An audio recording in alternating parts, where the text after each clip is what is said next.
Hello, and welcome to the Humanity, where we do the things with the stuff for the people. I'm Matt. And I'm Tommy, and today we are joined by a very special guest. Please introduce yourself, sir. So my name's Keith Anderson. I'm a chaplain. Well, I was a chaplain in a church until I got made redundant at Christmas, but we'll talk about that a bit more.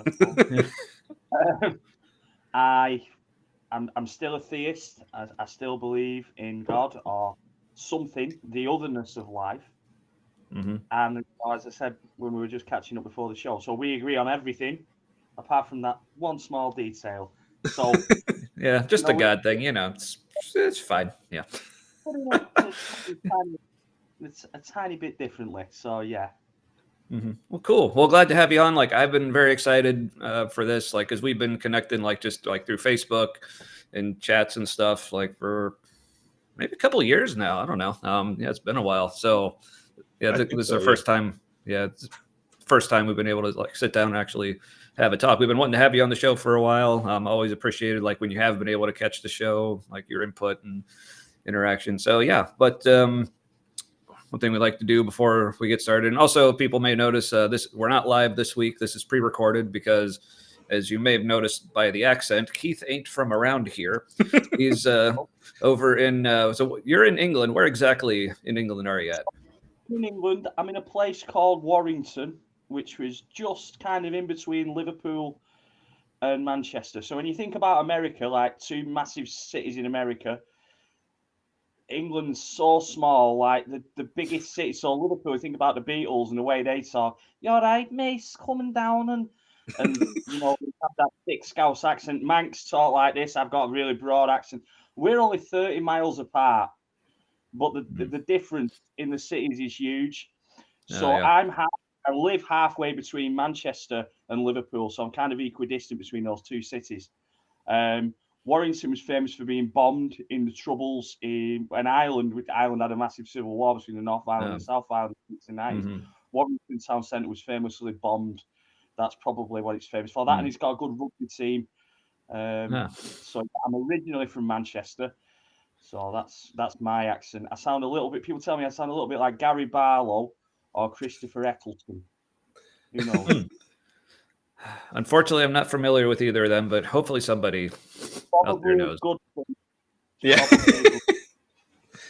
So yeah, we're, like I said, had to pre-record this week just due to the time difference, because the few times Keith has been able to catch our show live, I think you were up. You were staying up all night, watching over a homeless shelter or something. So, because normally our 8 o'clock time, it's 1 a.m, I think, for you over there, something like that. So, because the times change, I don't know whether your clocks go forward and back the same as ours do, but the times change between winter and summer.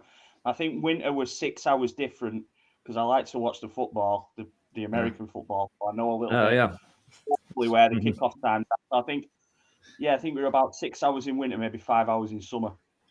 Okay. Yeah. Interesting. So that being said,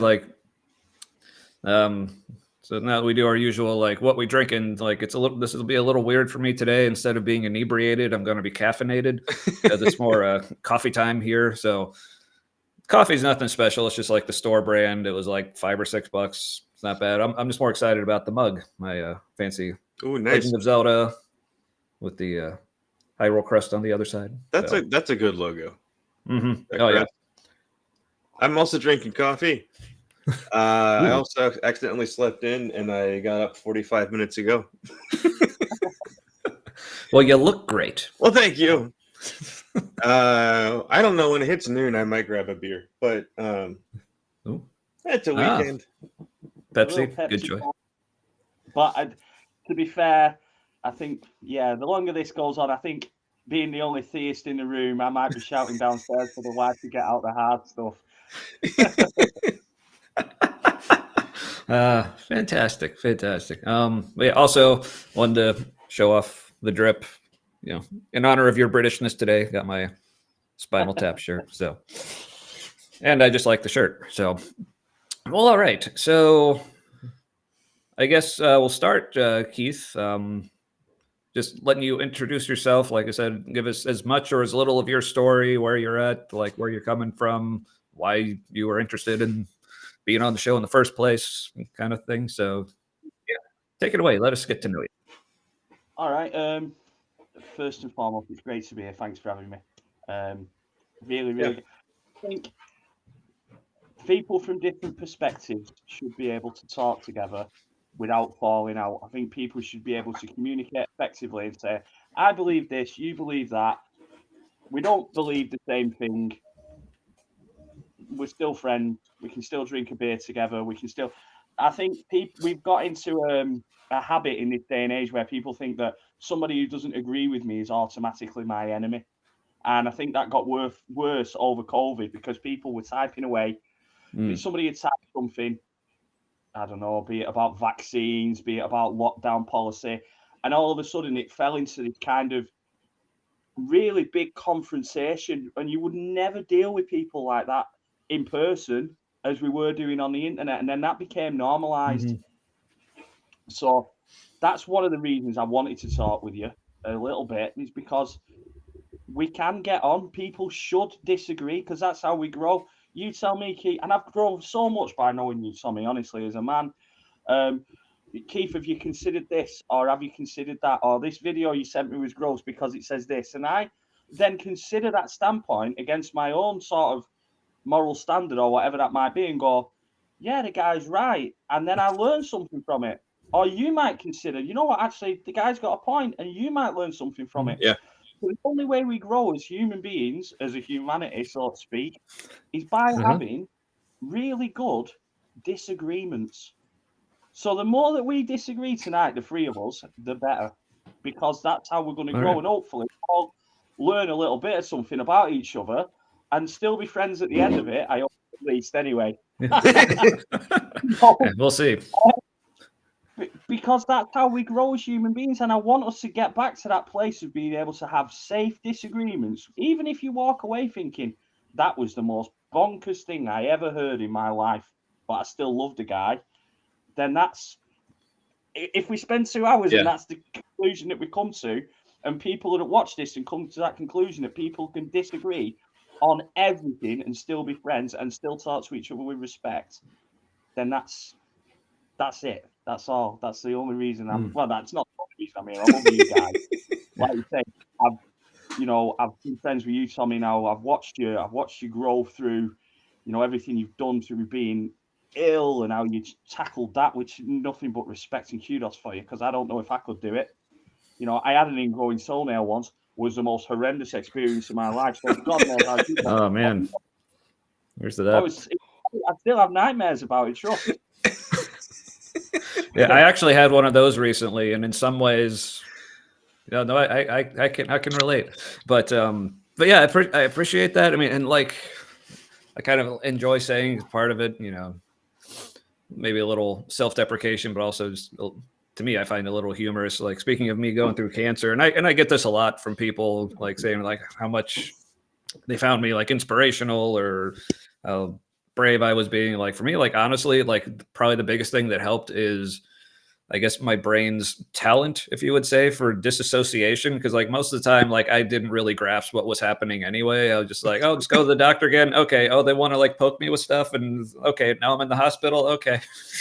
Now, I certainly had my times where I was like freaking out. And like, especially, once they found the tumor in my heart, I was like, oh, well, that's probably it. But then they weren't freaking out about that one. And so you're like, I guess it's fine. Yeah. Well, varying levels, but there, I kept getting a lot. It's like, you seem like you got like cancer like everywhere, but you seem like you're fine. So I think most people were just more confused. But I was like, oh well, if you're just confused instead of scared, I guess I'll work with that. But yeah. But anyway, but yeah. So you probably didn't have a choice in the matter either. You kind of were moving at 1,000 miles an hour. It's like, I've just got to deal with it. I've just got to deal with it. Now you're probably dealing with it more than you were then, maybe. I don't know, because I never had cancer, but yeah, it's been more of a slow burn, I guess. Yeah, still dealing with that, because like the whole ordeal, like, it was like less than a year. I think I got my diagnosis in like the end of January. This was 2021, end of January. But then I didn't find out I was stage 4 until it was actually 3 years ago yesterday. So it was like that June. And then the next month is when they found it in my heart. And then they started the chemo. But then by early September, it was gone. So it was like, but that summer was pretty intense. But yeah. So, but yeah, like I said, yeah, still trying to find a therapist. but in the meantime, this is kind of filled in that role, I guess. So. Part of my journey as well. So now, obviously, like I said, you hinted on the homeless thing. You hinted on, I work with homeless. I work with people who use substances. I work in mental health in the community. So once I became redundant from the church, because everywhere's shutting because of people like you. Because when I got made redundant from the church, I then had to use those talents for good, but in a secular way. And actually, it's been very liberating, kind of putting the horse before the cart. You probably want to know how on earth a crazy guy like me ended up with a dog collar around his neck. That would be interesting to know, yeah. So I was raised, my childhood wasn't brilliant. It was pretty rough. I mean, I deal with people that have rough childhoods because I work in therapy now, and I think, well, it wasn't that bad. But for me, it was, mum and dad separated. Dad was a drinker. If mum had been around in this day, she'd have definitely had an OnlyFans. I had lots of uncles growing up, So it was tough. And I was raised an atheist, a strict atheist. My mum told me if there was any God in the world, why do kids die of cancer, Keith? From a young age as well, like not like us now talking. So I was raised, I've come backwards. I've gone the other way to you guys. I was raised with nothing and then inherited it. And you guys have had that and then worked your way away from it, which I suppose is interesting because we always want to seek change in our lives and transformation and growth. So maybe that was what growth looked like for me in my early 20s. So, so that was my childhood. And for many years, I'd believed there was no God, or if there was a God, it wasn't something tangible or it wasn't something real. It was just a word. And so it went on. And then I reached a point I was really low. And I think loneliness is a big driver of people coming to faith because you've got nothing else, so why not give it a shot? And I met this amazing guy who was like, I said, what is it with you? He had this grey beard and he played a guitar. He was a teacher in the school.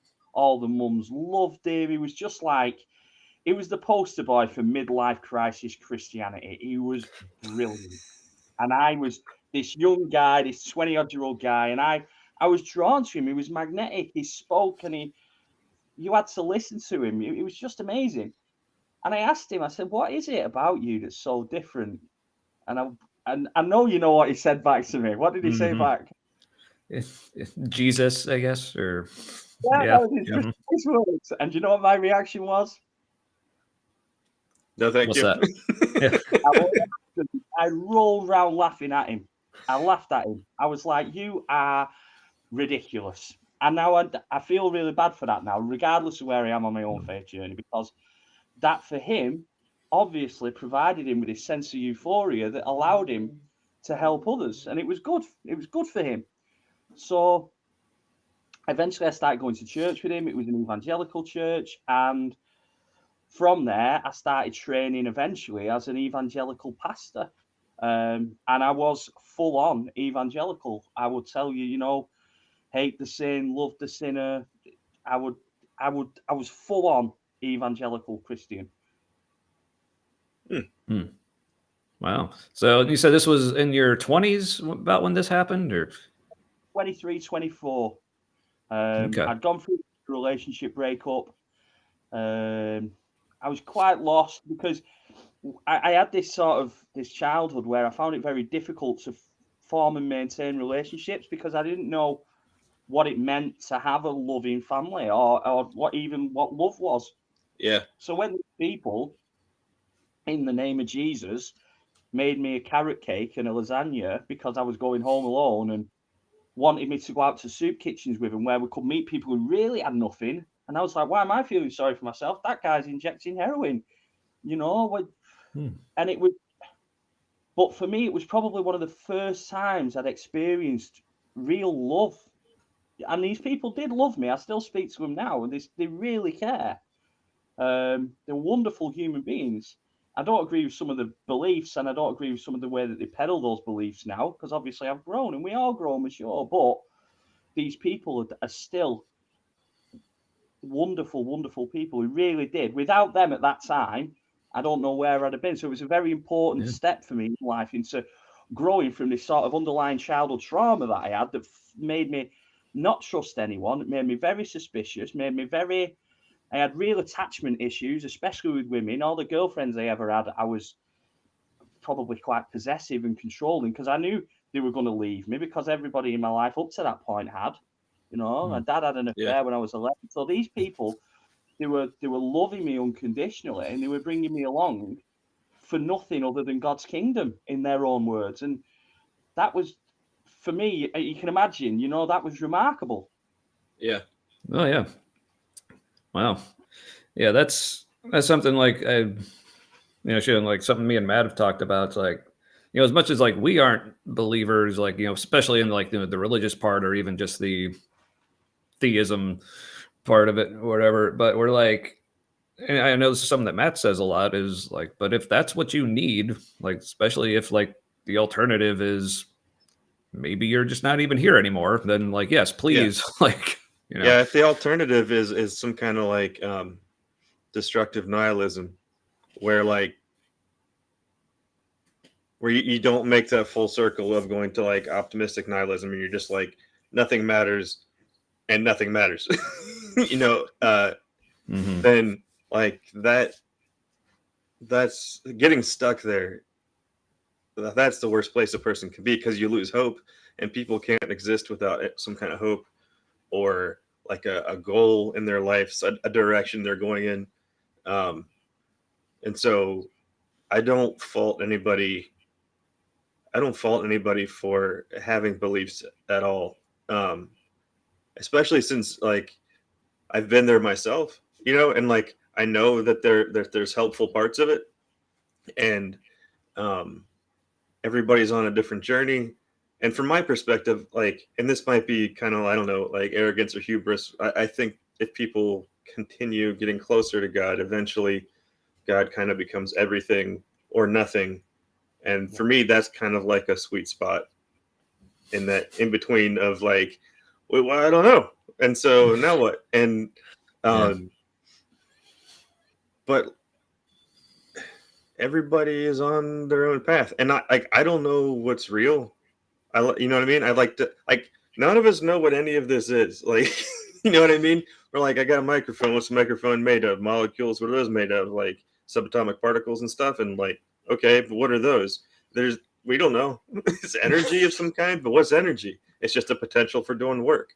So everything is just the potential for something, So like deep. Yeah. So eventually we need something for that to make sense to us. Otherwise our brains can't process reality. You know what I mean? Like everybody has a narrative in their head.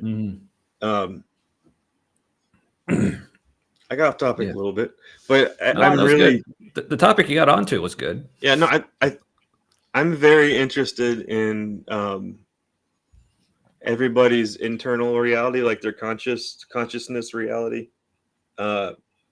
because I think that's the part none of us really understand. And I'm fully open to the idea that maybe the best way we understand the reality is through a religion lens. Like maybe that's the only complete thing our brain can grapple with. Or science might full circle and become like, oh, there's a bunch of religious stories where it's like those are excellent metaphors for the science that happens. And that's the only way lay people can understand it without advanced degrees. Does that make sense? Yeah, a little bit. I love science. I think science is fantastic.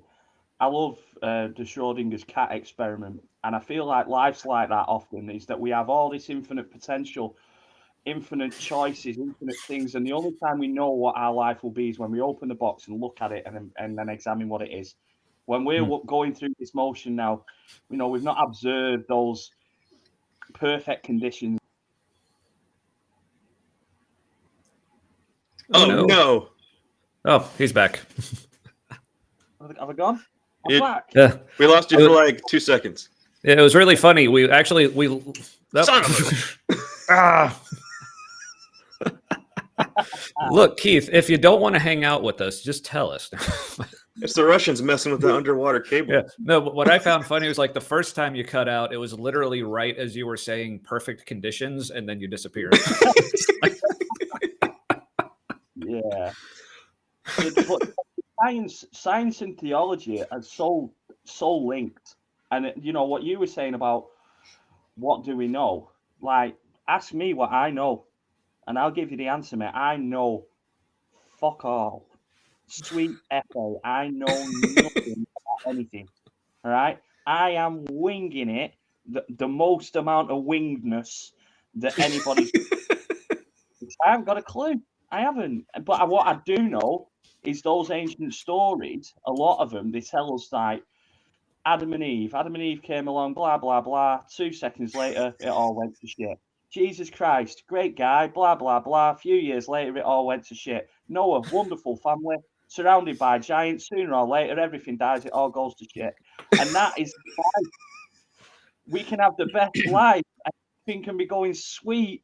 Like it was for me in my early 20s. I had this great girlfriend and this big house. Everything's great. I've got this great job. All goes to shit. So when I started reading these stories about everything going tits up all the time for everyone, I felt less lonely. Yeah. And not only did I feel less lonely, the pastor is stood up there, the greatest guy, one of the greatest guys I've ever known, like a second dad to me. He's called Ronnie Evans. Wonderful man. And he didn't only tell me that everything went to shit, he told me why it went to shit and how we could fix it. So he gave me this really, like a Meccano, a really easy Meccano kit. There's how you fix your life in 3 easy steps. Sinner's prayer, take your Bible home, and you are fixed. And I was. And whether it's real or not, like my kids start misbehaving anytime between now and December, and I'll be like, listen, I'll be phoning Santa. You ain't going to get that Xbox. Who cares if Santa's real, right? My kids aren't killing each other. Mm-hmm. Yeah. Oh, yeah. But I do say I would love to have a copy of your like Cliff's Notes version of the Bible, or I might call it like the Keats Notes. It's like blah blah blah. Everything went to shit. Blah blah blah. Everything went to shit. If you could release that, I want a signed copy, and it will be my family Bible to be passed down through the generations. Yeah, like that. When you were saying that, that reminded me of what I don't know if you've heard of him, Richard Rohr. Excuse me, Richard Rohr. He's a author. He's a Franciscan priest. Still have no idea how that man's still a Franciscan priest with some of the stuff he Well, says. see, that's the thing. Just the fact that I guess I'm surprised they still allow him to be. I'm sure he's still totally fine being one. But yeah. Well, the Franciscans have been like weird for hundreds of years, and it's like somebody made a decision in the past. The Franciscans were cool. I don't know. Maybe there was a Franciscan pope. Maybe that's what it was. And so like they just kind of got grandfathered in, and so they're the ones who take like the vow of poverty and do all of the like humanist kinds of things. Very into nature, very much Taoism mixed with Christianity. But he when you're talking about how like in the Bible everything was perfect in the garden, then everything goes to shit, and like then it keeps going to shit in like all the different ways. And then it reminded me of what he says about like maybe Adam and Eve had to leave the garden. Like there was consequences for what they did, but they didn't have the full human experience until everything went to shit. And I thought that was interesting just because, like, first of all, people that have perfect lives have boring stories. And they're some of the hardest to relate to. And I think going through hard times makes us more interesting, and we're kind of like wired to avoid pain and suffering, because in humanity's past, pain and suffering usually meant death and dying. So we're like wired to avoid painful things, but painful things are how we become better people or more well-rounded people that other people like to be around. Like going through hard things and integrating it into who you are instead of it always being like this enemy in your life. Those are the best people to be around, because and it seems like no matter what somebody's background is, and they see that person, they're like, that person gets it. And they might have a totally different outlook on life, but, or I mean, like religious or secular view of life than the person who says they get it. But there's something about integrating your whole experience into who you are that other people connect with. And I think that's, sometimes I wonder if that's what was happening with me when I was involved in a bunch of different Christian faith stuff and spiritual warfare stuff. That's what was attractive, is these people were going through shit and they had a plan to come out on the other side. And they weren't avoiding the shit. Like, that was really appealing, because I had always been trying to avoid the shit. You know? Yeah, so like on the flip side, you know, like the motorcycle group that I'm involved with, we're all police, firemen, ex-servicemen. You know, I get a bit of a shoehorn in because I'm a mental health frontline worker. But I'm the same. I seek out people who run towards the mess in the world when other people are running away from it. Mm-hmm. Because without me being able to use that trouble, those traumatic childhood experiences, the things that I've been through, to help other people to build a better world, all that trauma, all those tears, all that suffering was for nothing. So, you know, that's why I pursue the lost, so to speak. Maybe I wouldn't quite use that word, but in a religious framework, you know, pursue those nothing, because otherwise, what was all that about? And it gives, so for me to help someone out of the mess that they're in, or the mess that I was once in, really validates all the trauma I've been through and me as a person. So it's kind of selfish codependency, really. You know, people go, oh, look at that guy Keith helping people out. Yeah, I'm helping people out because I'm nuts, really. I'm so horrible, mate. Who comes on an atheist podcast claiming to be a theist, dressed up like an extra out of Sons of Anarchy? I am. Awesome people do that. Yeah. I'd say, like, here's the thing. Like, I think you're our 5th guest we've had on so far. And I think you actually, because before we were actually, it was like neck and neck. We had like 2 theists, 2 atheists. You've tipped the scales in the favor of the theists. So. Oh, that's right. Because I forgot who we had on. I'm a human being helping other human beings. You know, I don't need people, mate. As long as people go, that guy's all right. We don't know what he believes. We're not even sure he knows what he believes anymore, but he's all right. You know. Yeah. Well, hey, but if it makes you feel better, me labeling you that way wasn't really for your benefit. It was really more just to make us look better for having theists on our show. So thank you for for serving my purposes there. But yeah. I mean, I'll toot our own horn on that. I mean, that's one of the things that we like about the show is, like, yeah, me and Matt, obviously pretty opinionated.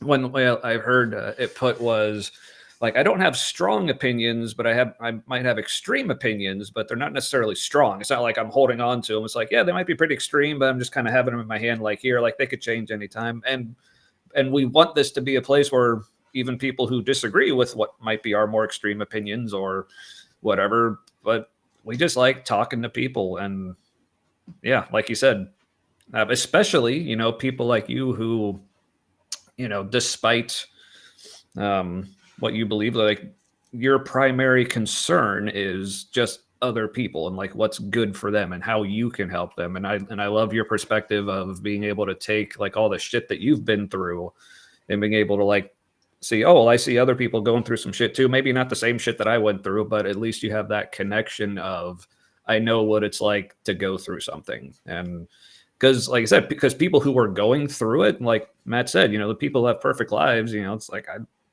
have nothing. I feel like they have nothing to offer me.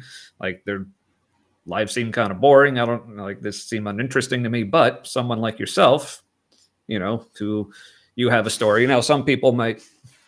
I don't know if this is something we might disagree on, but because like a lot of my like Christian background, we were saying, well, that's the reason you went through all that suffering is so see, look at all the good that came out of it. I said, like, I'd say, you know, as a, you know, as Matt said, more optimistic nihilist, like I don't believe there's any grand design to it, but there still is the reality that going through shit enables you to help other people go through it as well. So whether that's how it was designed to work, it seems to be how it works. So just kind of go with it and see what you can do.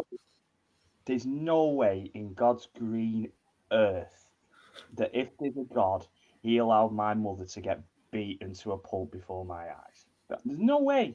There's no way. And the fact that I've become better in spite of that, that's all right. God is a part of that. I've certainly connected with whatever that spiritual thing is. That's not because of what happened in my past. And certainly that wasn't the greatest spiritual force for good in the universe to put it there. Because if you really believe in God and you really believe this thing is all the good things that have ever been and love and the embodiment of positivity, I'm sorry. No, that doesn't make sense because the acts of my father, of other people are similar. They're not godly acts. They're not filled with the Spirit. They're not filled with anything good. So, yeah, you can get to a good place working through that trauma. And yes, godly people and spiritual people, of which I would describe you two, by the way, can help you through the journey. Simply, that's all right. Because you describe yourself as it. People say I'm cool all the time. Nonsense. Just because somebody says it's true. But that's got nothing to do with God. Those acts are definitely not godly. And you know, and I feel like it really downplays people's trauma when they say that. God wouldn't say, you know, God wouldn't take you to it if he wasn't going to get you through it. Nonsense. Yeah. We live in a really fractured and broken world. That is the stuff. And have I dropped out again? No, that was me. I hit the wrong thing. Sorry. Yeah. Sorry. Really fractured world, you know, where people get cancer, children suffer, people starve. But that was the story of Adam and Eve right at the very beginning, was the fact that this world will be fractured, not because of God, but because things are just messed up in general. So when people put that fracturedness back onto what they call God, I don't understand. It doesn't make any sense to me. And I get the, you know, the whole Exodus script, you know, like, oh, well, I'll harden Pharaoh's heart if I want to, but I'm not buying it. Yeah. So that's something I definitely want to dig in on some more. But first, like, if you want, and like I said, as you're familiar with the show, we kind of jump around on topics. So if there's ever a point where you're wanting to kind of circle back on something, please feel free to direct. But I'm interested in hearing a little more from your story. So where you left off is you were like very like evangelical, like hardcore on fire or whatever you want to call it. So what I'm interested in is how you got from there to where you are now. So a couple of things happened. I had a really big rivalry with this trainee pastor. So me and him got into the church at the same time. And we were both up and coming. We both, like you say, I certainly wasn't where I am now spiritually or in my confidence to speak to people. But there was definitely an inkling that I was going to be somebody who could probably be a pastor. And that was a feeling in the church that I was at the time. There was this other guy who was a young guy, and he had the same talents. It was very apparent. And he was probably 2 and 3 steps ahead of me. He'd been a youth leader, and I hated him. Oh, I hated this guy because I was jealous of him. And how unchristian is that? Honestly, if there was a bus coming and there was no one around, I'd kick him in the road. Like, how bad's that, right? So, and I'm really sorry for that. I want to say, I've reached out like since, and you know, and made sure the guy's all right, and I've tried to rebuild that relationship, of which I've been unsuccessful because obviously I've developed as a Christian. and he's still an evangelical pastor, so that's okay. But there was that. So I found myself another church, and they were very suspicious of me because I was a bit of a church hopper. I was already kind of 30, which is pretty old, really, in the evangelical church, because these were similar to the Hillsong churches, you know? Oh, Hillsong, yeah. that kind of mentality. And I think some of that sort of presentation, if you ever watch any of my clips on Facebook, that style still comes over, I think. Even in the way I'm talking now, I'm kind of think maybe a little bit, I just want to be like that cool guy who was it that went bust in New York? What was he called? Everyone loved that baptized Justin Bieber. What was his name? Oh, shoot. I know who you're talking about, but I can't remember the name. Him, but with less hair. It's like terrible. I'm telling you, man, just shave it off. Honestly, I can't bring myself to do it. It's like I just don't know. Getting cancer helps. It's either a wig. It's either Jason Statham or a wig. Anyway, so kind of in this no man's land, and I started reading this book by this guy called Rob Bell. I don't know, you might have heard of him. Rob Bell's amazing. Yep. So I started reading this book by Rob Bell. It's called What is the Bible, or How to Read the Bible. Now, I didn't know who Rob Bell was. I didn't know who he was, but I started reading this book, and it's like, Noah's Ark's not about two animals getting on a boat. And I was like, like, this is mental. But all the things I ever thought he was addressing, all the concerns and all the things that I was like, hold on a minute. So I said to this pastor, I said, listen, I'm reading about this guy, Rob Bell, and he went ape shit. Oh, like, yeah. And he was like, he's a heretic. So, of course, me being me, even then, I was like, now I need to really know who this guy is, because your hackles have just gone right up. So there's got to be something I need to know about this guy. Yeah, he's a threat to you, so he's a friend to me. So I went, it was totally mental, and I'll send you the picture over after. So as I'm reading this book, and this pastor's telling me he's the worst guy that's ever lived, he was in a place called St. Helens, which is maybe, at the time, was about 20 miles away from where I was living, which in England's huge. That's like being in Minnesota compared to being in Texas. But from where I live now is probably about 5 miles away. And Rob Bell was in St. Helens doing a show. Oh, I've got to go. So I went, and it was summer. It was August, and it was red hot. We were in this tiny. It was an old converted cinema that had been converted into a theatre. It was Rob Bell, all 7 foot of him, absolutely sweating buckets, but it was amazing. And he talks about kadosh, like wrapping things in layers of holiness. It was amazing. So I come out, and I comes down the side street to get to the car, and Rob Bell stood there, and I was like, oh man. And he started talking to me, and I was like, my pastor thinks you're a bit of a heretic. And he just started laughing, and I saw this guy that had so much joy, whose faith had brought him joy, who was laughing real laughter, and he was expressing himself wholeheartedly, love him or hate him, believe what he says or not, but what he says is from the heart. And I thought, but I'm not doing that.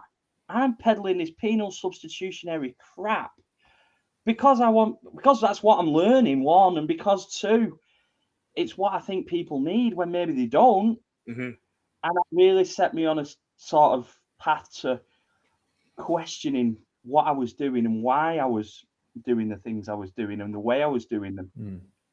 At the same time, so that was mental, because like, this is the thing that makes me think sometimes the universe works for good in our lives. Like, what was the chances of Rob Bell being in a tiny town of St. Helens near me in England, the exact time I needed him to be there? Without meeting him, I wouldn't be sat here.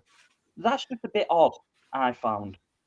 And I still, I mean, could be a coincidence, maybe, but it's a fucking great coincidence if it is. Yeah.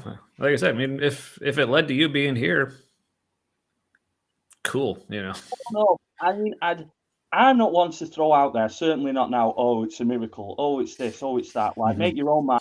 But that's certainly a little bit odd. And I can't put it any different than that. I certainly think it's a little bit strange. Yeah, there are definitely times where it seems like everything is working together, where the times where it feels like or like my story or your story isn't part of like it's easy to forget that like our individual stories that are playing out aren't part of that they're part of this larger story, and then you realize that um, like with you and Rob Bell, like the larger story seems to be timed like very well to things that are already happening in your life. So it's almost like some I don't know how to describe it because I don't want to put like real specific terminology on it because then it kind of pigeonholes it into like a certain category of understanding. And where I am right now is like I hate labels. That's like one of my hang. So where it seems like there's an awareness that something is coming, and like our lives start to get like tuned towards what's coming. Um, Yeah, and maybe, do you know what? Maybe if it hadn't have been meeting Rob Bell, maybe a stone would have hit me, maybe like Isaac Newton in the apple, like maybe something was going to happen because I was ready for it to happen anyway. But it was just very strange the way it all unfolded. Maybe it was, you know what I mean? Like maybe I'd have read a book, something different, and that had a twig with me because I was obviously ready to receive it because I was looking for it. It's like when prayers are answered, it's the same thing. So, but for me at that time, obviously, I'm still very much evangelical Keith who believes in the power of prayer and God's going to put things in your path and you're going to get signs. So I was like, holy fucking hell. God just picked Well up. He didn't even have to get a plane and dropped him in St. Helens. Like, that's what the only reason he was there was to see me and to change my life for the better. You can imagine, you know, a little bit lighter, little bit thinner beard, more hair. Keith was like shaking as if baby Jesus had just come out of Mother Mary's womb right in front of my face. It was mental. No, I was just thinking that, like, when people call Rob Bell a heretic and he's evil and blah blah blah, like, first of all, you can't watch that guy talk for very long and come away with the conclusion that he's an evil person. Like, he's extremely genuine, but the way he talks about stuff, like, I have to think that Jesus was very much like that, like a really engaged. You know what I mean? You're like, when you see Rob Bell or somebody like him talk, and you're like, well, that other pastor guy in church, he doesn't sound anything like Jesus. You're like, Jesus must have been more like this guy. Like that's one of the things that, like, the more, like, the deeper I got into stuff with Christianity, it was always because somebody stood out to be, in my mind at that time, more like Jesus. And in some cases, like, I had like I think the way people view Jesus a lot of times is their idealized version of themselves, like who they aspire to be or who they think they really are. And so sometimes for those people, they're into like a more violent Jesus who's coming back to like kill everybody who's not on his side. And then some people are like the holding baby lamb Jesus. And so for me, sometimes I was going after, I was following people who were actually a little further from being like Jesus. Oh, who do we have here? Say hi. Hi. So, yes, people do make the wrong. Sorry for the interruption. What are you doing, darling? That's all right. You heard that? Oh, come here. Say hello. This is Alicia. Oh, hi, Alicia. Nice to. The greatest heretic in Jewish history, a guy called Elisha Benavuya. So you've got. She's named after Rabbi. He was a man. She's got no chance in life. Awesome. God, okay, darling. Right. Say hi. Hi. Hi. Nice to meet you. Come on, darling. What else, sir? Bye. That's beautiful. I want Keith. So I've got two stepsons, and they call me Keith, obviously.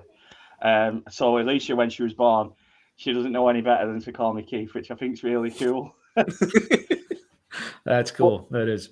That's the point about Jesus. People do make Jesus in their own image, and I wonder whether, you know, I wonder whether I've done that a little bit. Jesus, the healing Jesus, and me, the healing man. You know, maybe we all do that. Maybe that's part of our psyches. Yeah, because I think that's one of the, and again, depending on your view, you could say a good thing or a bad thing about the Bible is it just gives so many different perspectives and points of view, like not just on certain issues, but even like God. I mean, he's portrayed differently, or even Jesus throughout the Gospels, and then through the writings of Paul. It's like, so it's almost like, no matter what you think of God or Jesus or Christianity or Judaism, like, or any aspect of the faith, it's like people can think wildly different things, but they can find what they think in there somewhere. Like, again, so again, speaking of Jesus, if you want the image of like the healer, the gentle, the peaceful, the loving, the like all forgiving, like you can find that in there, but then you can but if you want the Jesus who's like harsh and like critical, and even going to Revelation, extremely violent, and like you can find that too, and like everything in between. So yeah, that's why like, so go on, sorry. Well, I was going to go off on another direction. So that was a massive part of my deconstruction, was the fact that people can and will make God in their own image and do whatever they want. Revelation, I'd start to dig in Revelation. I'd be like, okay, so this can't be about God coming back and Jesus coming back and killing everyone in the planet. It can't be about that, because I'm sort of wise enough, if that's the right word, to discern that isn't the attribute of God, because the attributes of God, the original, go right back to the book of Genesis. And God says, I'm never going to flood the world again. I'm never going to kill all the people. I'm going to put the rainbow in the sky as a symbol for all people of all countries, and I'm going to look after everyone. So why then is he coming back here and he's breaking his word? Because it doesn't make sense. It makes the whole thing a contradiction. And if all of it makes no sense, why are we even reading it and bothering with it? We might throw it away with the Book of Mormon, the Quran, and everything else that's outside in the recycling. Because if it's not making sense, why are we bothering with it? And you can make that argument. You can make the argument that even the Gospels contradict each other. So why bother? And so I started digging then through the book of Revelation. I'd start to look back at, all right, the mark of the beast. Was the mark of the beast about Emperor Nero? Was this about John of Patmos writing, saying, please, God, come back, because we're all getting persecuted and murdered, and we need you, and we're scared. So is this text not a future prediction, but the actual outpouring of desperation from a man who's stuck on an island, on Patmos Island? And to me, that made more sense. So that's where I sit with the book of Revelation.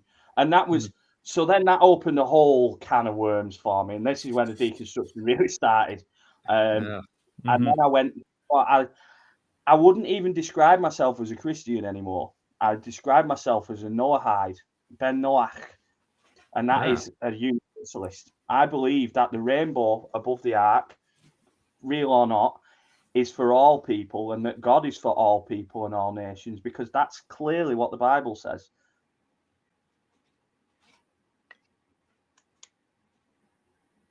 So how to then do make sense of, so like, we lost Tommy. It's all right.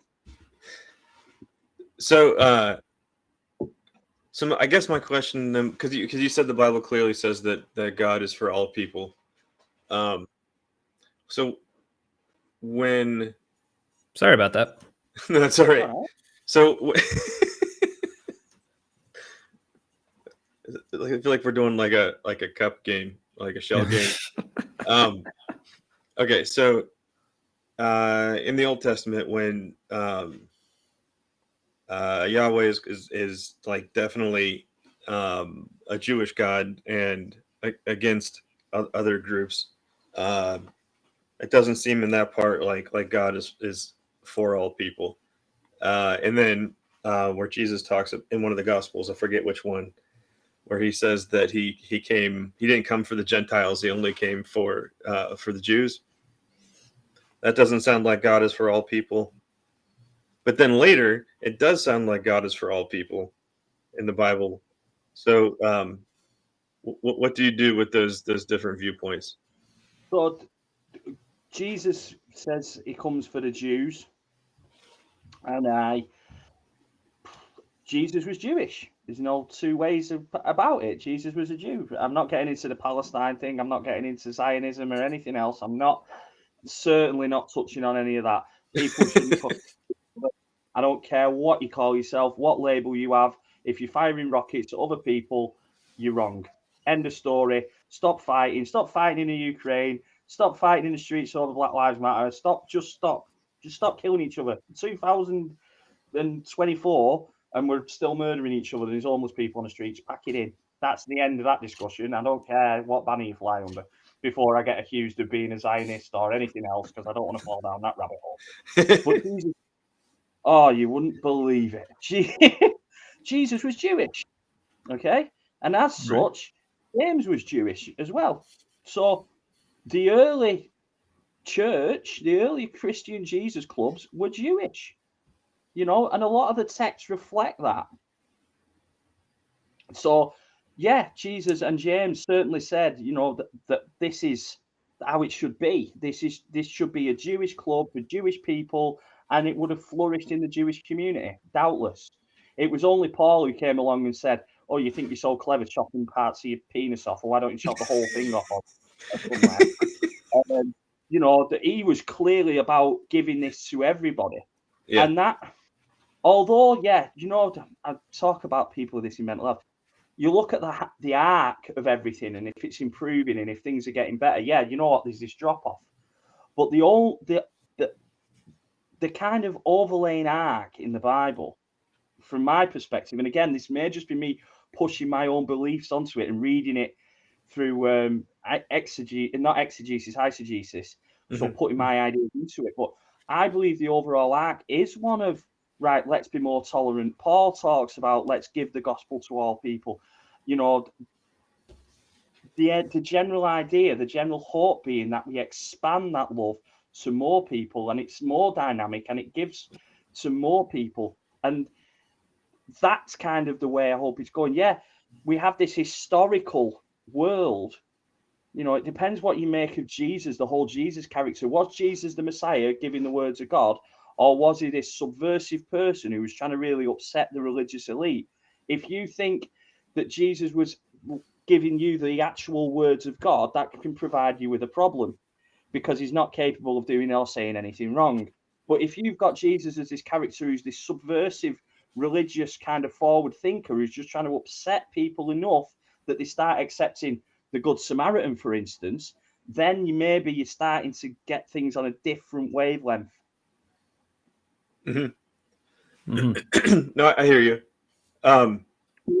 That's only how I've made sense of it, and maybe that's because I'm trying to hold on to those shreds of faith that have meant so much to me. I could be wrong, and that's what separates from other religious people as well. You said it earlier on, holding on to your beliefs, but holding on to them loosely. I am well and truly open to the idea that I am completely wrong about my faith ideas, completely wrong. But that gives me a great opportunity to talk to people, because when they go, well, what's it all about? I go, I'm not sure. But this is what happened to me, and this is what has happened to this group of people. And let's hope that helps us make sense of our world. And I think maybe that's the problem with religious thinking is we're trying to make sense of the whole world. Revelation's coming, the whole world's going to change, when really it's about our world and the way that we see the world.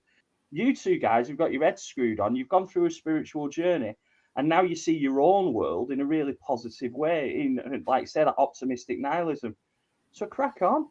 The gospel's not for you because you've outgrown it. The gospel's for 23-year-old Keith who's gone through a relationship. Feed the guy. Give him the easy answers. Give him that really, really simplistic Band-Aid Christianity that's going to get him through that time until he can, the same as if I'd been in an accident and smashed all his limbs up, peg feed him something that's going to give him immediate sustenance. Then in a year's time, when he's ready for steak and chips and he can break something down with a bit of bone meat, then get him to meet Rob Bell. Let's talk about the big questions. And then in another 10 years, he'll be on a podcast going, I don't know, there's just some guys writing about things going to shit, and and maybe that's how it is. But we have to go through that process. I think that's why Jesus says, don't be in a rush to be a teacher. Don't be in a rush to enter a spiritual journey, because once you start it, you can't stop it. and you're not always going to like where it leads you, because it's going to lead you to lost friends, it's going to lead you to arguments, it's going to lead you to differences of opinion. Yeah. Because what we're talking about is the essence of the human experience, and if we get that wrong, we can fuck up our lives and everybody else's. Yep. Mm-hmm. Anyway, sorry, I went on a bit of a Yeah, tangent. no, No, that I was hate good. I hate to interrupt because on my end, like I'm still hearing you two all right, but like your videos are completely frozen. Are you seeing movement? Well, yeah, on we're your still end? moving. Okay. I Well, can- you're not on my end, and I'm afraid, like, since I'm the one recording, it might not be recording well. So I'm going to try a couple things. If they don't Okay. work, I might just have both of you just kind of hop off and then log back in real Okay. quick. So I'm just kind of rearranging things doesn't seem to help. So yeah, sorry to. What if you interrupt, turn 'cause us I off really- and turn us back on? Well, I tried that, and Oh, that's what was happening before? Okay. yeah, that's what I was trying before, and it didn't quite work. So yeah, so if you two, like, sorry to have you do this, but if you could both just like log off and then log back in. Wait, I got quick. one more thing for you to try. Did you Oh. go to your settings and then video and video input? Settings, video. See if you have other options. Video input, it's just webcam. That's all. All right, Yeah. that solved my audio problems at one time. But yeah, I think that's just that only adjusts like video on my end. I don't think it affects your guys. So yeah, if you two could real quick just kind of jump out and then jump back in, hopefully that Okay. fixes it. Yeah. Sorry folks for the technical difficulties today, but we're working through it. Hopefully this fixes the things. All right, we got Keith back. All right, Keith, you're looking good. I can see you moving. So, and you can still hear me all right and everything. You sound good, man. I try. All right, but yeah. So, well, while we're waiting on Matt, like, oh, there's Matt. We unfrozen. Yes, you are unfrozen. Everything's looking good. So, all right. So, yes, again, apologize everybody watching at home, wherever you're watching. Yeah. So, but yeah, I liked like where you were going with that, because this is something like I have so many thoughts on, like so many directions like to take this. So, and only because when I was talking with Keith like before, like talking about basically what do you want to talk about, like he had this great idea of, he's like, why don't you guys just grill me and just like really push me on some stuff? And I'm like, if you insist, because like 'cause I usually like I don't know how I come across to like people who like don't really know me, or maybe even some people who do know me, but I actually don't really like being like confrontational. Like I always like, maybe just from my upbringing, being like the middle child, kind of like peacemaker type. I'm always like, oh, disagreements are bad. That means you're angry and things are like not good and stuff. But so growing older, like I always appreciate people who just flat out tell me, it's like, no, disagree with me. Like, tell me what you think. So it's one of the things I appreciate about you, Keith, and like several other people like we've had on as well. So I want to kind of circle back to Rob Bell, because like you talk about him brought something specific in mind. Because like when we talk about all the different ways you can read the Bible and all the different things people, like you said, Keith, and I tend to agree that a lot of it is more just like eisegesis, like, reading into it. Because that's been something where I've come from, or I guess where I am now is like, yes, I will agree that there are plenty of good things in the Bible that you can like glean out. But since so many people look in throughout the Bible and find different things, like where I'm thinking of it is like you were saying earlier, I guess, I don't know if put the cart before the horse, if that's applicable, but, or maybe just you kind of get it backwards. I would say, whereas people were saying, oh, I'm getting all this stuff from the Bible. From my perspective, if you're going through and already kind of selecting, what the more evangelicals would kind of say is a more derogatory thing, like you're just cherry picking. It's like, well, when it comes to the Bible, like with all the kind of messed up shit that's in it, I'm kind of glad if people are just cherry picking like all the actual beneficial and like good things. So, but for me, what that's saying is like, you're not necessarily getting this from the Bible. To me, that's what that's saying is that's something that's already in you and you're just finding it there. Because is this making sense? Perfect. Yeah, perfect sense. So bear in mind, when I discovered the Bible, I was probably the most traumatized person in the world. Oh, I could say I can imagine, but maybe I can't. But yeah. No, mate, we've all been through shit. No one's not been through it. No, that's the old Chinese tale, isn't it? Go and get me a rag from a house that's never had sickness in it, and I'll bring you the baby back to life. And they go and spices or whatever it is, and he goes to every house, and then every house has got a tale of trauma. Like we've all been through it. Haven't heard that one. One of the I'll send it over to you. One of the things I'm kind of really big on is being open about my struggles, because obviously I work in mental health. Like Andy's Man Club are a massive charity in Britain, suicide awareness charity. I've got the End of Stigma thing there. I carry naloxone and an LGBTQ flag there. So I think when people like myself are open about the struggles, it encourages other people to be open about the struggles. That's one of the reasons I don't say things that I say because I want pity. I want people out there to think, you know what, that guy, Keith, he's a preacher, he wears a dog collar, he does funerals, he's out on his bike, and he says that he suffers with significant trauma issues. I think that's then more likely that people are going to go, well, actually, so do I, you know. But yeah, I was messed up. So if I was reading the Bible and through doing that, discovering qualities about myself that maybe had been masked by trauma, then okay, you know. Yeah. Obviously, if you're a nasty piece of work and you're reading the Bible looking for people that are chopping people up, Queen Esther and Mordecai and that story, and using that as a weaponizing kind of platform, then you're screwed up. You know. Yeah. So, yeah. Yeah, well, I guess that perspective I just shared about, like, you know, if you find something good in the Bible, it means it was already in you. Maybe that's just I'm just more biased to like where I am now. But yeah, thinking back, I mean, I'm sure like plenty of people, like whether they're in situations like yours or just like going through some other kind of hell, like maybe that stuff isn't already in them, but that's why they needed someone else who already had those qualities, and they themselves were finding that in the Bible, and that's what they were drawing out. Yeah. So, but then I guess even in that case, I'd say maybe it wasn't even necessarily those things in the Bible. Maybe it was the things in the other people who were sharing that word with you. Maybe, I guess that might be how I would put it, because like I said, speaking of Rob Bell, there was this one quote I saw of his recently. I don't remember the exact words, so forgive me, but essentially what he was saying is the Bible isn't a book about how to get to heaven. It's more a book about how to bring heaven to earth, which I was like, oh, that sounds fantastic. But then like there's another part of me, especially now, is like, which Bible are you reading? It's like, or sometimes it was like bringing heaven to earth, but only for some people, and then other people you give them hell. Yeah. You know? So like I said, now there are certainly parts in the Bible that are like that, but then there's the other parts, like even like you talk about the story of Noah, and like, yeah, I love your perspective on it, is like, okay, now this is God saying, okay, I'm going to protect the world. You know, my rainbow is for everybody. But then you kind of think back like a couple chapters. Okay, what is he saying he's protecting us from? What he just did. So it's like, which God is this? The God who's going to protect us from suffering, or the one who just literally annihilated the entire planet? It's like, so again, I think it's you kind of go through and you pick which one resonates more with you. And I mean, which is good. I'm glad the protection-y one is the one that resonates more with more people. But yeah. So you got to think as well at that time, like, so the flood was a real event. Apparently, I'm not saying it was a worldwide flood, and the kangaroos sometimes they got to, you know, and the flaming dodo couldn't swim for its life. Got to the ark. Saying that that's literal. I'm not.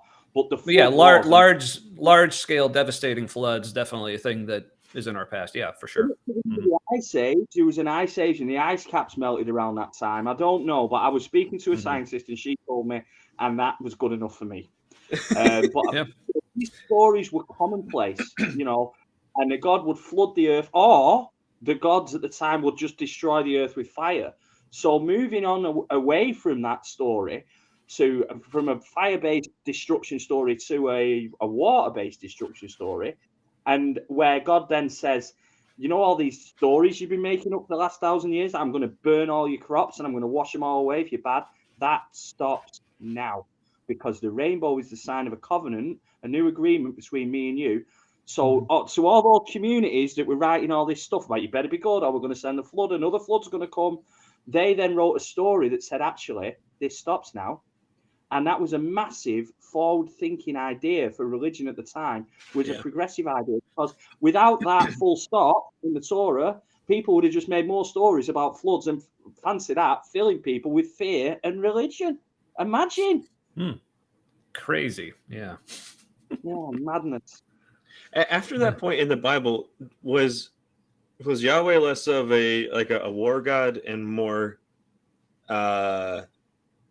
because hanging up your bow was like that's like the symbolism for hanging up your war bow, like you're taking a step back from war, like you're retiring from warring against whatever. And so I'm wondering if that was a turning point at that point in Not really. Genesis. Yeah, I not didn't really. think That was so. really that was like Genesis 6. So that was before Yeah. God had really done like any warring at all. Like Because the hanging flood, up hanging up The your flood, bow, I think, was it his. is a transition away from warfare, but then No, after well, that, God putting the really bow- didn't transition away. So Yeah.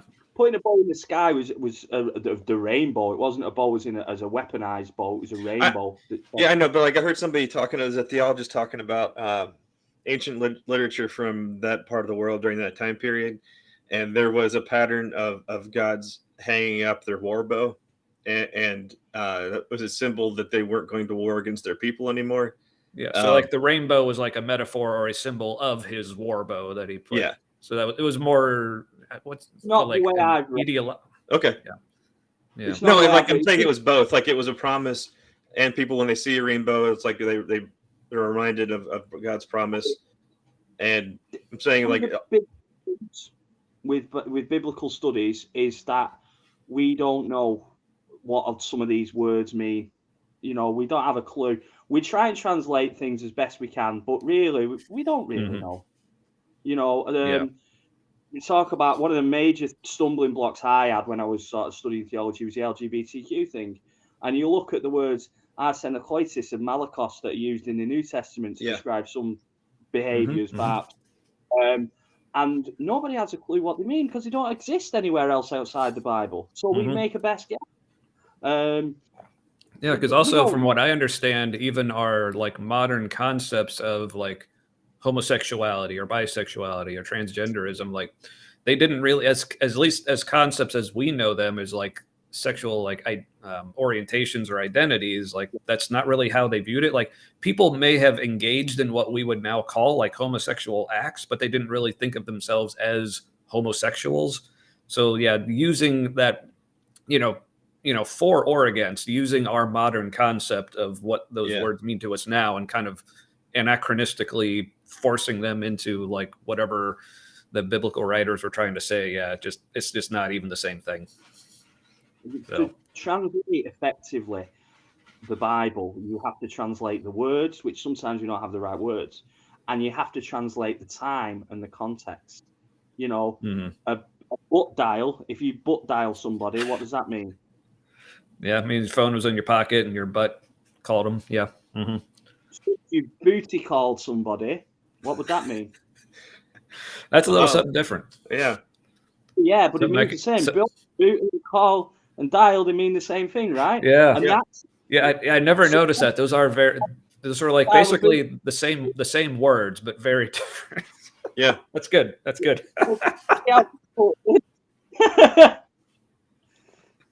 Yeah, that'd be.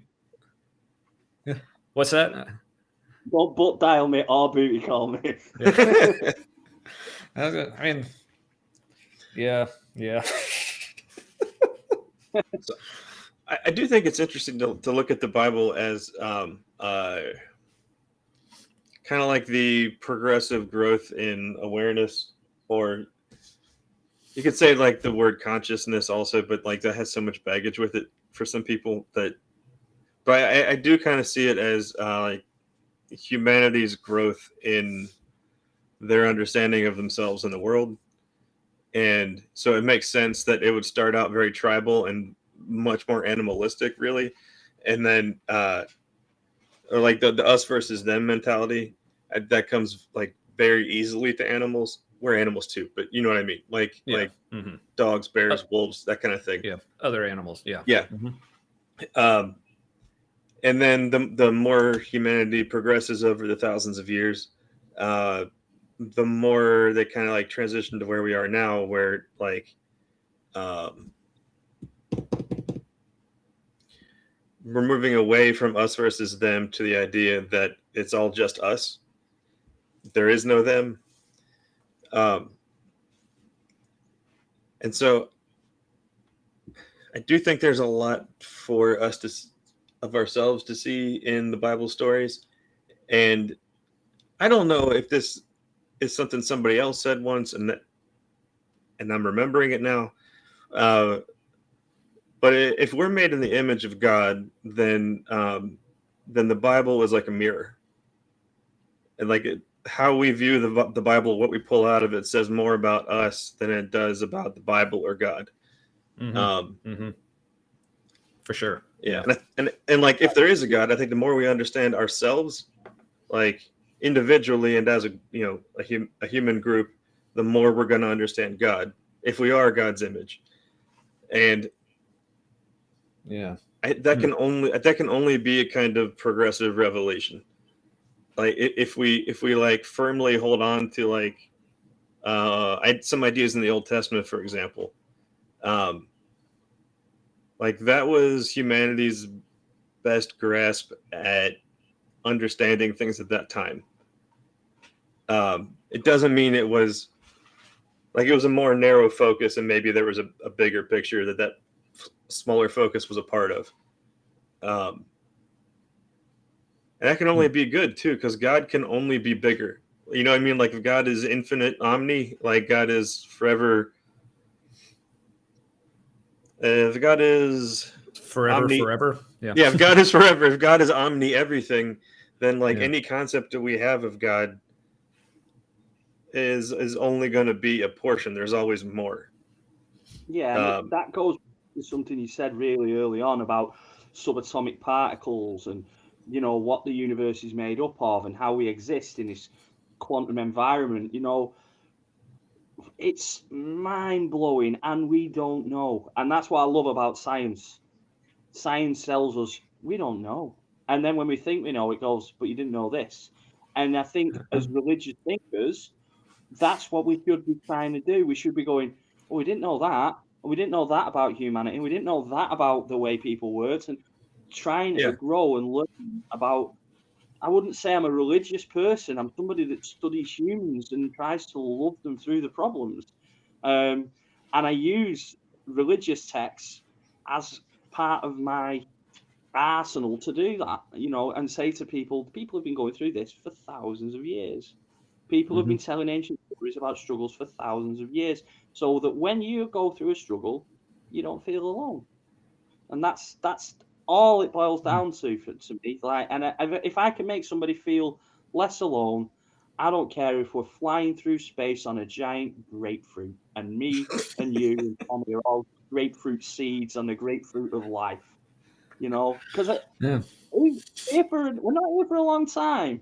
So let's make each other have the best time we can, and let's spend less time arguing about who's God's right, and let's just love each other and get on. As me and you, Tommy, we seldom talk. I mean, we do talk about God and stuff like that, but it's never the focus of our conversations. Our focus will be, but then this happened and this was good, and then this happened and this was shit. The focus, the Bible, God, everything should point you to a greater consciousness and a greater life and a better life for everyone. That's not saying that everything's going to be rosy. Like things are going to be hard. My little girl just came in. Have to have a first boyfriend once, and boy, is his life going to be hard. But it's like we're going to have to cross difficult roads, but we're going to for us to be equipped to deal with those difficult bridges in life, and for us to be equipped to help other people. That's what I use religion, and that's what I use the Bible for.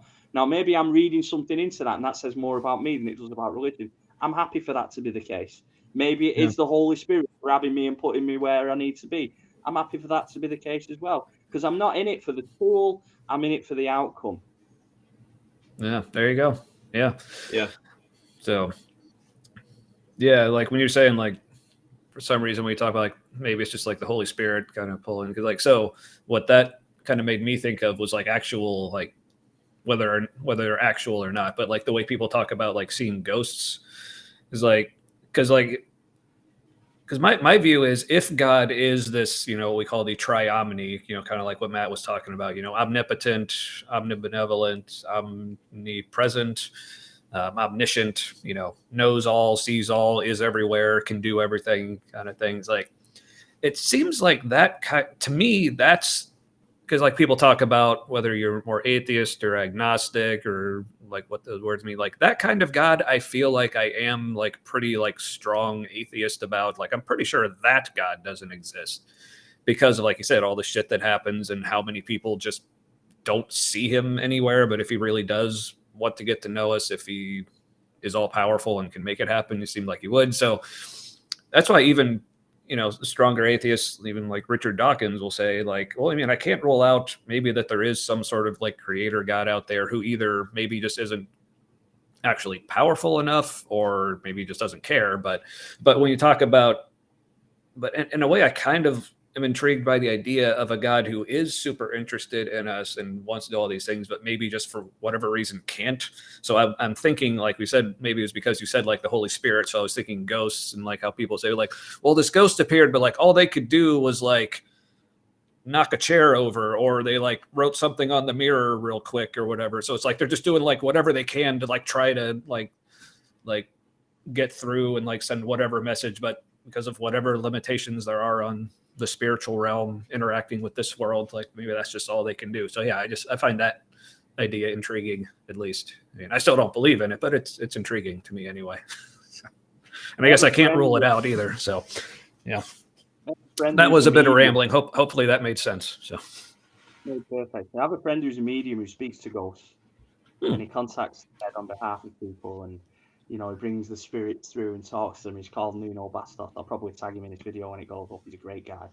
Oh, cool. And do you believe in the spirits? He's Portuguese. And I was like, no, I believe in Jesus. And he was like, oh, well, And I was really rude to him. I shouldn't have been. But he was like 6 months after it came out. I was working with him as a chef, and 6 months after it kind of came out that he was this spiritualist guy who brings spirits to the deceased. And I've recommended him to loads of people because I know that people really, they need to cling on to that. Whatever that is, whether it's real or whether it's not, people at that time, and they need to speak to someone the deceased, they go to these mediums. And I know for a fact that whatever Nuno tells people, he believes with his whole heart, that he's not a fraud and he's not trying to do people out of 50 for an hour consultation. Like, where he gets this information from, I don't know. But I trust him. I'd give him £1 million to take to the bank, and I know that it'd all be there. So it brings up an interesting question. Where does that information come from? Because, I mean, maybe he's just guessing. I don't know. I've not got the answer to this question, but it's interesting because it's definitely real, and it's definitely real for the people he's seen. They've told me it's real. Yeah.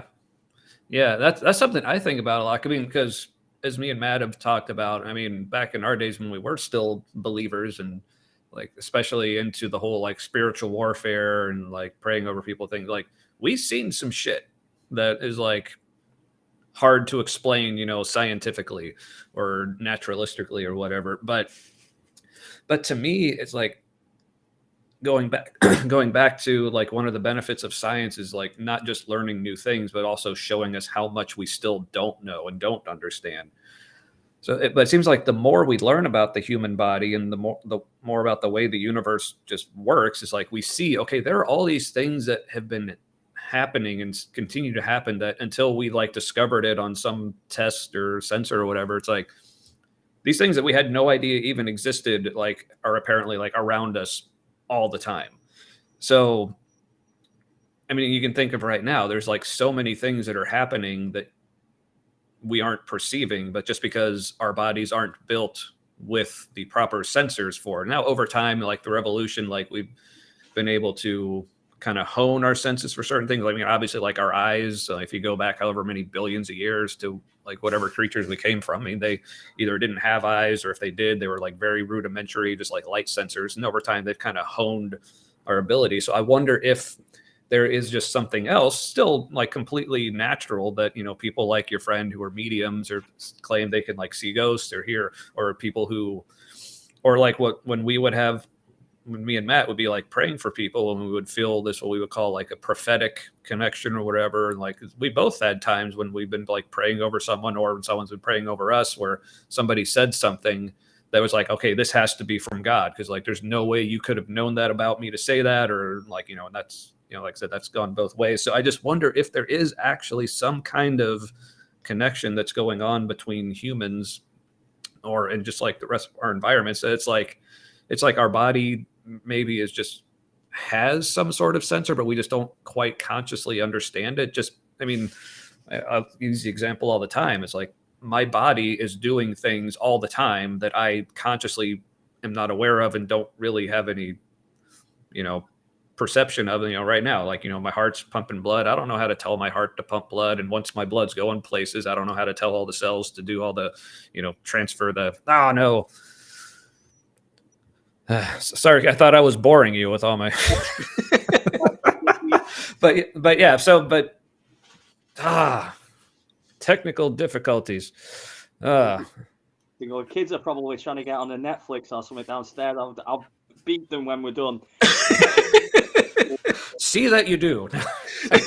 So sorry, not advocating that, but yeah, but you kind of get what I'm kind of getting at. Like, okay, to me, that, like, because I'm not a person who just wants to completely discount like what we would call like spiritual or psychic or otherworldly kind of experiences. To me, I'm just interested in like, well, what actually is going on here? Because clearly something is going on with stuff like that. But yeah, and maybe it's something that at least in my lifetime or several other lifetimes, we just won't have the capacity to fully understand, but like maybe eventually, but yeah. It's got to be real. Like, it's got to be an element of, you couldn't have said those things. Nuno can't know those things.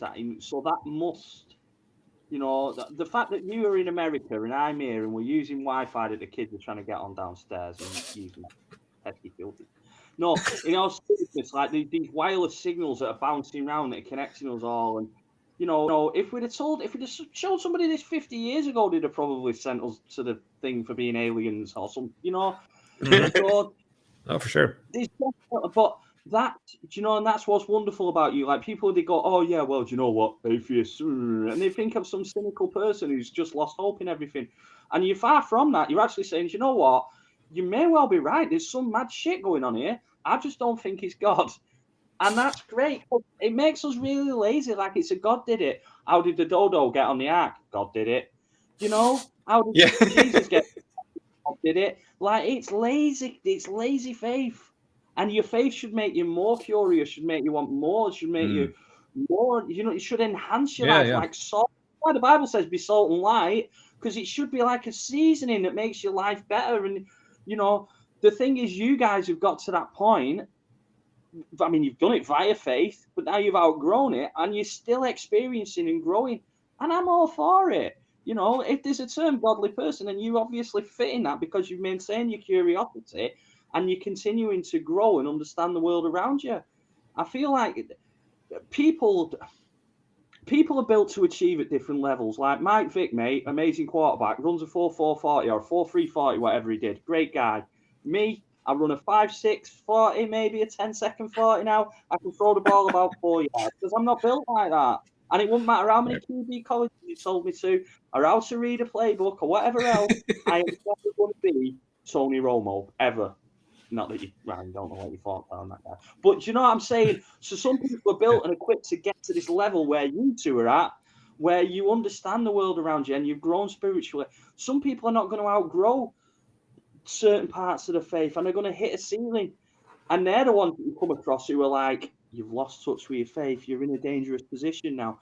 But they're not ready to take that next step. And for some people, that's okay. Just don't impede on other people's growth. Like, for some people, the structure of the church, going through the prayers, that's fantastic. If that's giving your life structure and meaning like it did to me when I was 20 odd, that's great. You know, I'm going to eat your breakfast for that.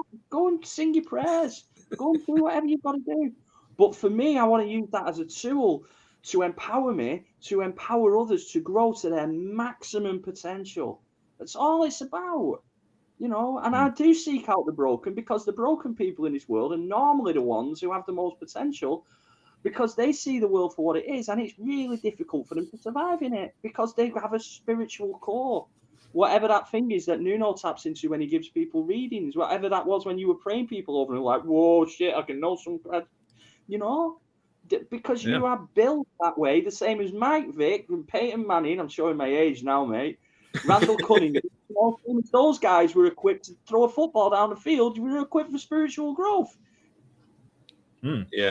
Yeah, and that's one thing. Like I, like in our conversations, like say like I just like respect the hell out of you for the things that you're built for, like the things that, like you said, like staying up watching over homeless shelters, dealing with people who are struggling with mental illness, and the things you do like we haven't got into, but like Walk the Bridge, like bring like awareness for like suicide and things like that. And like I said, we haven't gotten into that as much, but you've sent me some like interviews you've done on other shows. I'll probably post a link to at least like one of those like before this episode goes out, just to kind of give our folks a little like additional intro like on you and like kind of your background, because that's like some of the stories you have and like the things that you do and the things you work on are just amazing. And like I said, appreciate and respect the hell out of you for all the things that you're built for and the things that you like embrace about yourself and continue to do. So yeah.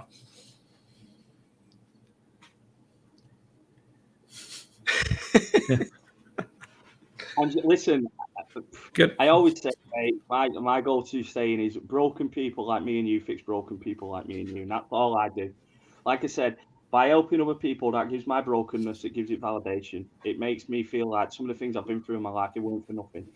And when you've been through struggles, no matter what they are, be it your case, some spiritual struggles and whatever else, you then have the roadmap.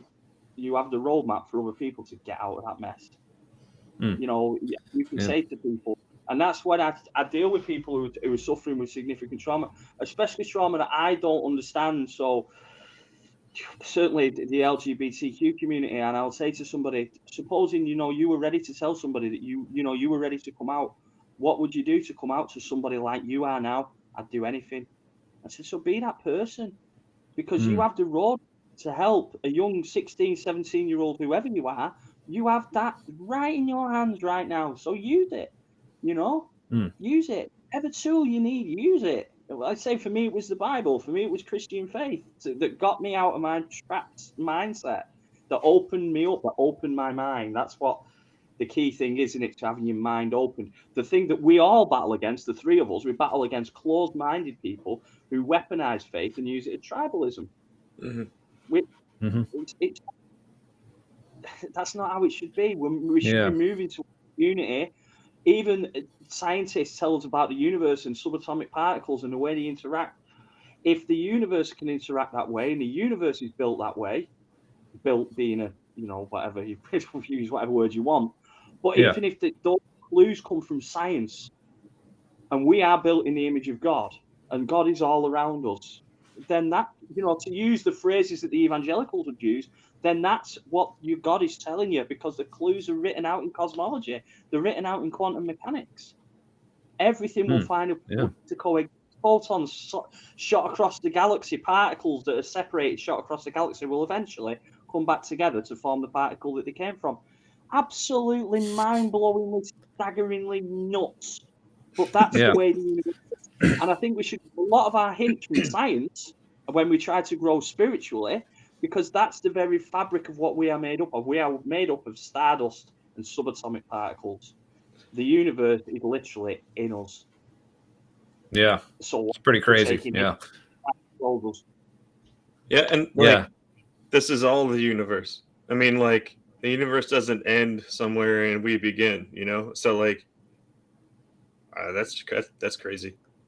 Yeah, which is why. So even in, I guess, my latter days as a Christian, when I was like full on, what do you want to call it, like progressive Christianity, or like I think I was using the term panentheist, meaning like God was everywhere and in everything, is kind of permeating everywhere. And once my views on the Bible started getting more towards what they are now, just thinking, okay, if there is a God and he created reality, then yeah, things like the Bible or like other like preachers or teachers or other people are going to be helpful. But like really, like if the God authored reality and that's like who he is, then really all you should need to do to get to know God is just look at reality and just study that and see, how things work. So now in my case, my way of looking at reality anyway kind of led me to believe that God wasn't there to begin with, but obviously other people look at the same reality and see things very differently. I mean, even like in my situation, even just like my experiences, like I know there's a lot of people who would have gone through what I did, having stage 4 cancer and then like very suddenly and seemingly miraculously like recovering. Like I know for a lot of people that seems to be a typical story that actually like increased their faith and like made them like more thankful to God and like a stronger Christian. And then, but for me, obviously, it kind of had the opposite effect. But yeah, I don't remember where I was going with all that, but yeah. I think there's a massive difference as well. One thing, I was raised an atheist. So when people come at me with totally ridiculous statements of evangelical Christianity, even as a first believer, I was like, that's bollocks. Like, because I came from an atheist background, so I could sniff out crap a mile off. Anyway, and British Christianity, even British evangelical Christianity, is very different to American Christianity. We've very much, the majority of our churches, even the Church of England, is Catholic in its form. You guys probably wouldn't know the difference between a Church of England church and a Catholic church if I put you in it. Well, you might. Maybe I'm downplaying you. I don't mean to insult you by saying that. Yeah. No, that's fine. Yeah. When Henry VIII took over the church, he just did a straight swap because he wanted to marry a new woman. So he basically just rebranded all the Catholic churches with a new sticker and said, oh, the Church of England, now they're Anglican. Whereas the Reformation in Europe was a lot different because they were at the core where Calvin was and Luther and Zwingli and all these people, but the Church of England maintained its sort of Catholic origin. So the church here is very different. And then you have the Baptists and the Methodists, of course, which the Methodists over here are very progressive anyway now. That was the church that I worked for up until Christmas. And, even I was accepted. And I've never really been over the last sort of 5 years of my faith much different than I am now. I've always said it as I've seen it, and I've always kind of been the outcast. We were sat, all the Methodist chaplains were sat in this restaurant in with Derby, which is kind of the Midlands, kind of the middle of England. We were sat there in this restaurant, all these ministers in the dog collars. I've got my bike cut on and my levers and all that, and they're all sat there and they're talking. Oh yeah, about that thing, oh yeah, it's a very nice theological idea, and we're all chatting away. And the waiter comes around and he's like, what does everyone want to drink? And they go, I'll have a glass of water or a bottle of water, please. I was like, I'll have a pint. And I'm sat there with all these ministers, sticking out like a sore thumb, eating a rare steak that's still bleeding. And I was like, yeah. And it wasn't long after that, funnily, I got made redundant. So make of that what you will. It's like the pint was fine, but like the steak that rare, that was just it was too much. Too far. Yeah. Yeah. I want to satisfy with a bit of law anyway, Yeah. The good vendor got it going again. But yeah, going back to, the church in England's slightly different. And I feel when I speak to British Christians, we're already a little bit more liberal than a lot of the, especially sort of Bible Belt American Christians, because the state and America is so intertwined. And if you disrespect God, you're not just disrespecting God, you're disrespecting all glory, you're disrespecting everything about what it is to be an American Christian. And so the two become intertwined with their identity. I'm still me, even with my crazy liberal Christian views.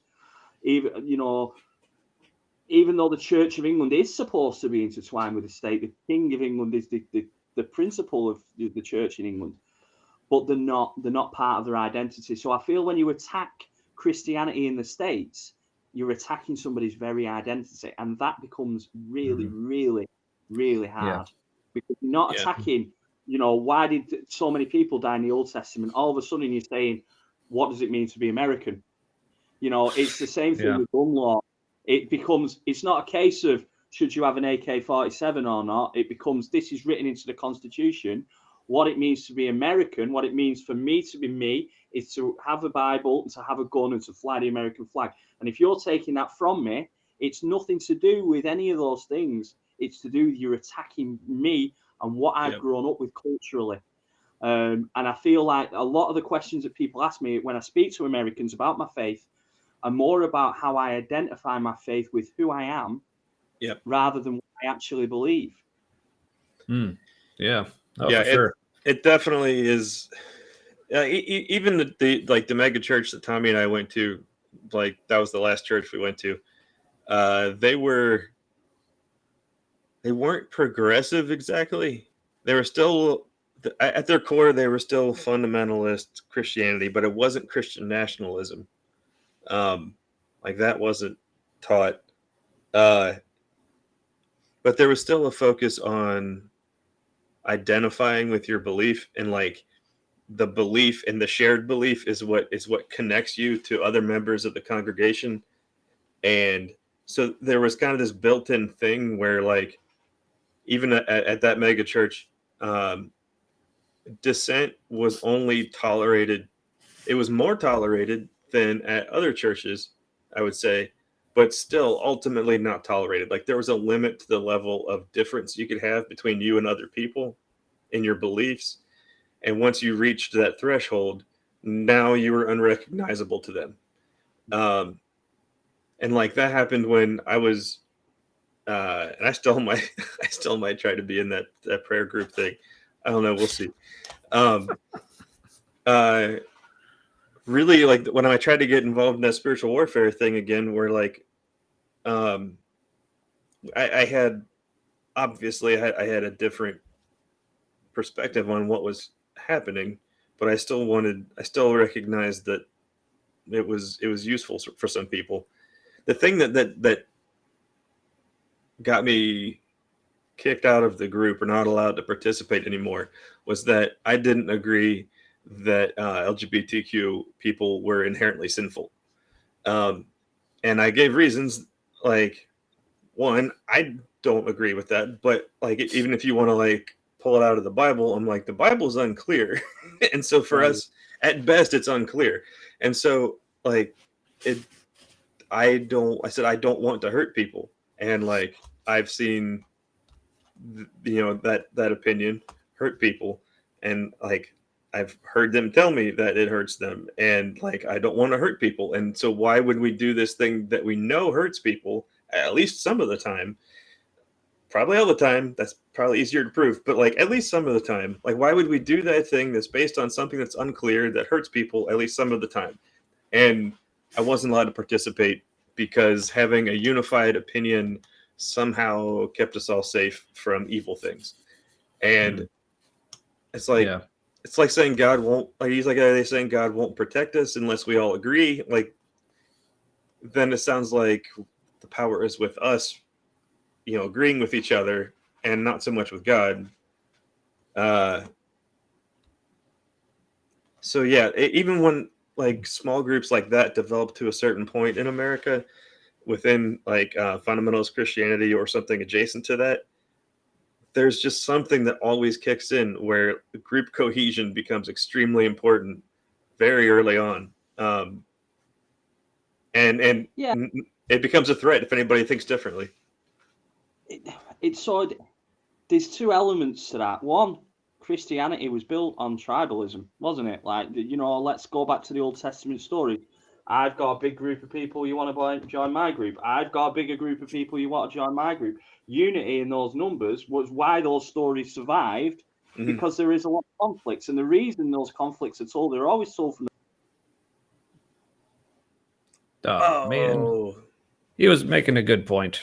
So the reason those stories survive, because history is always written from the view. Is it going to do this like 2 more times and then it'll be fine? Yeah, I think so.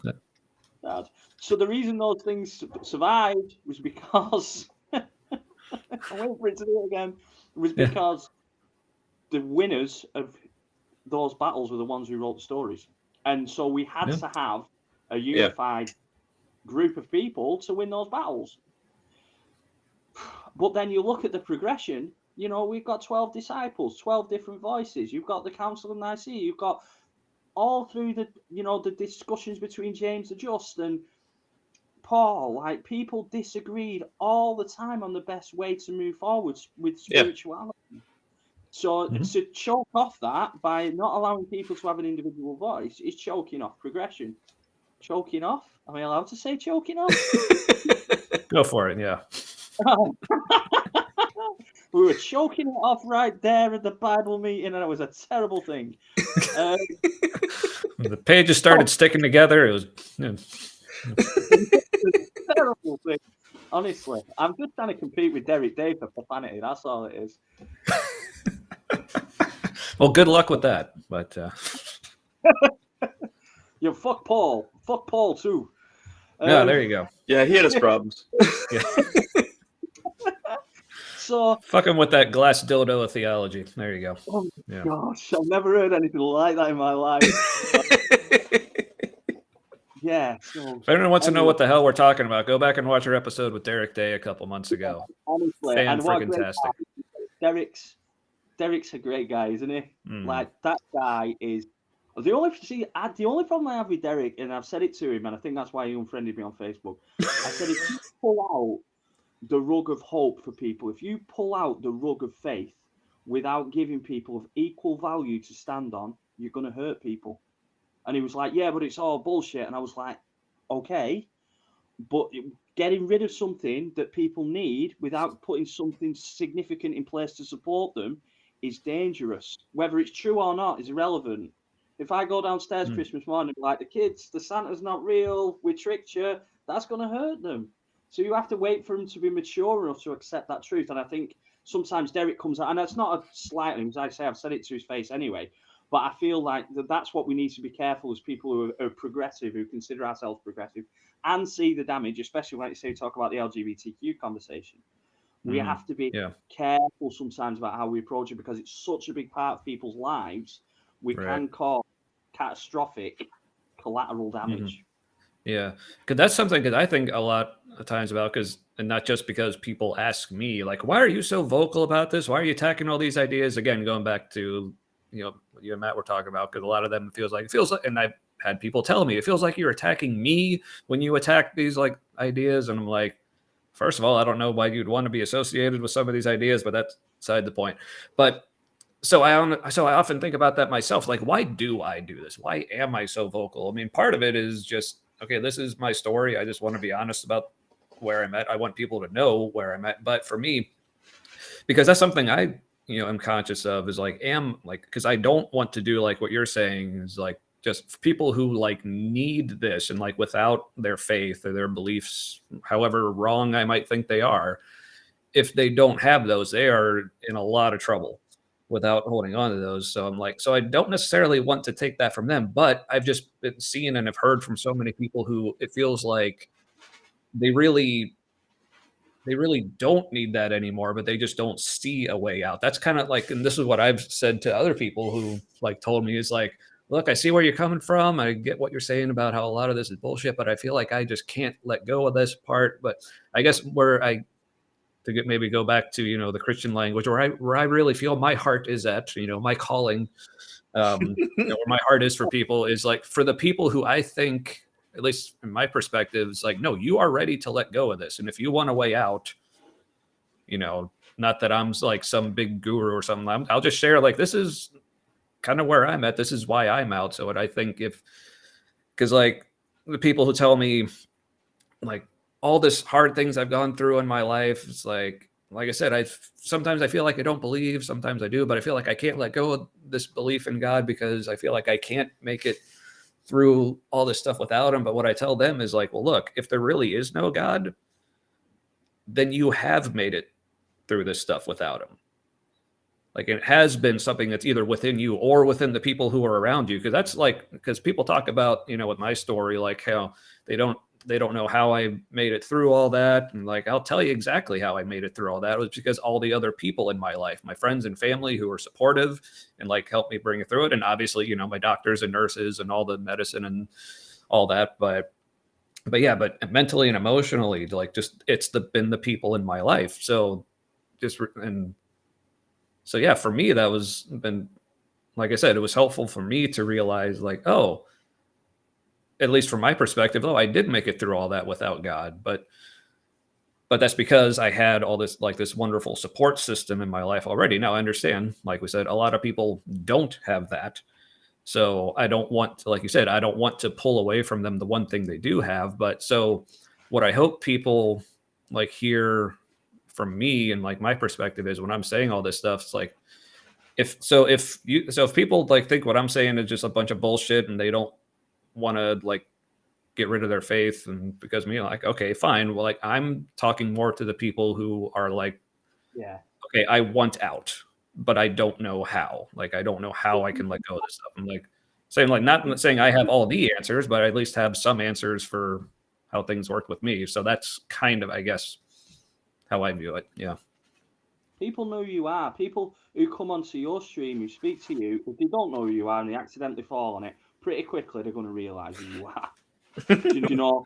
And so if they continue talking and they get upset by it, that's on them, I guess. Anyway, you know, if you don't like it, nobody's forcing you to watch it. If you've made it to this point and you're a Christian and we're an hour and 46 minutes in, kudos to you. You got strong faith.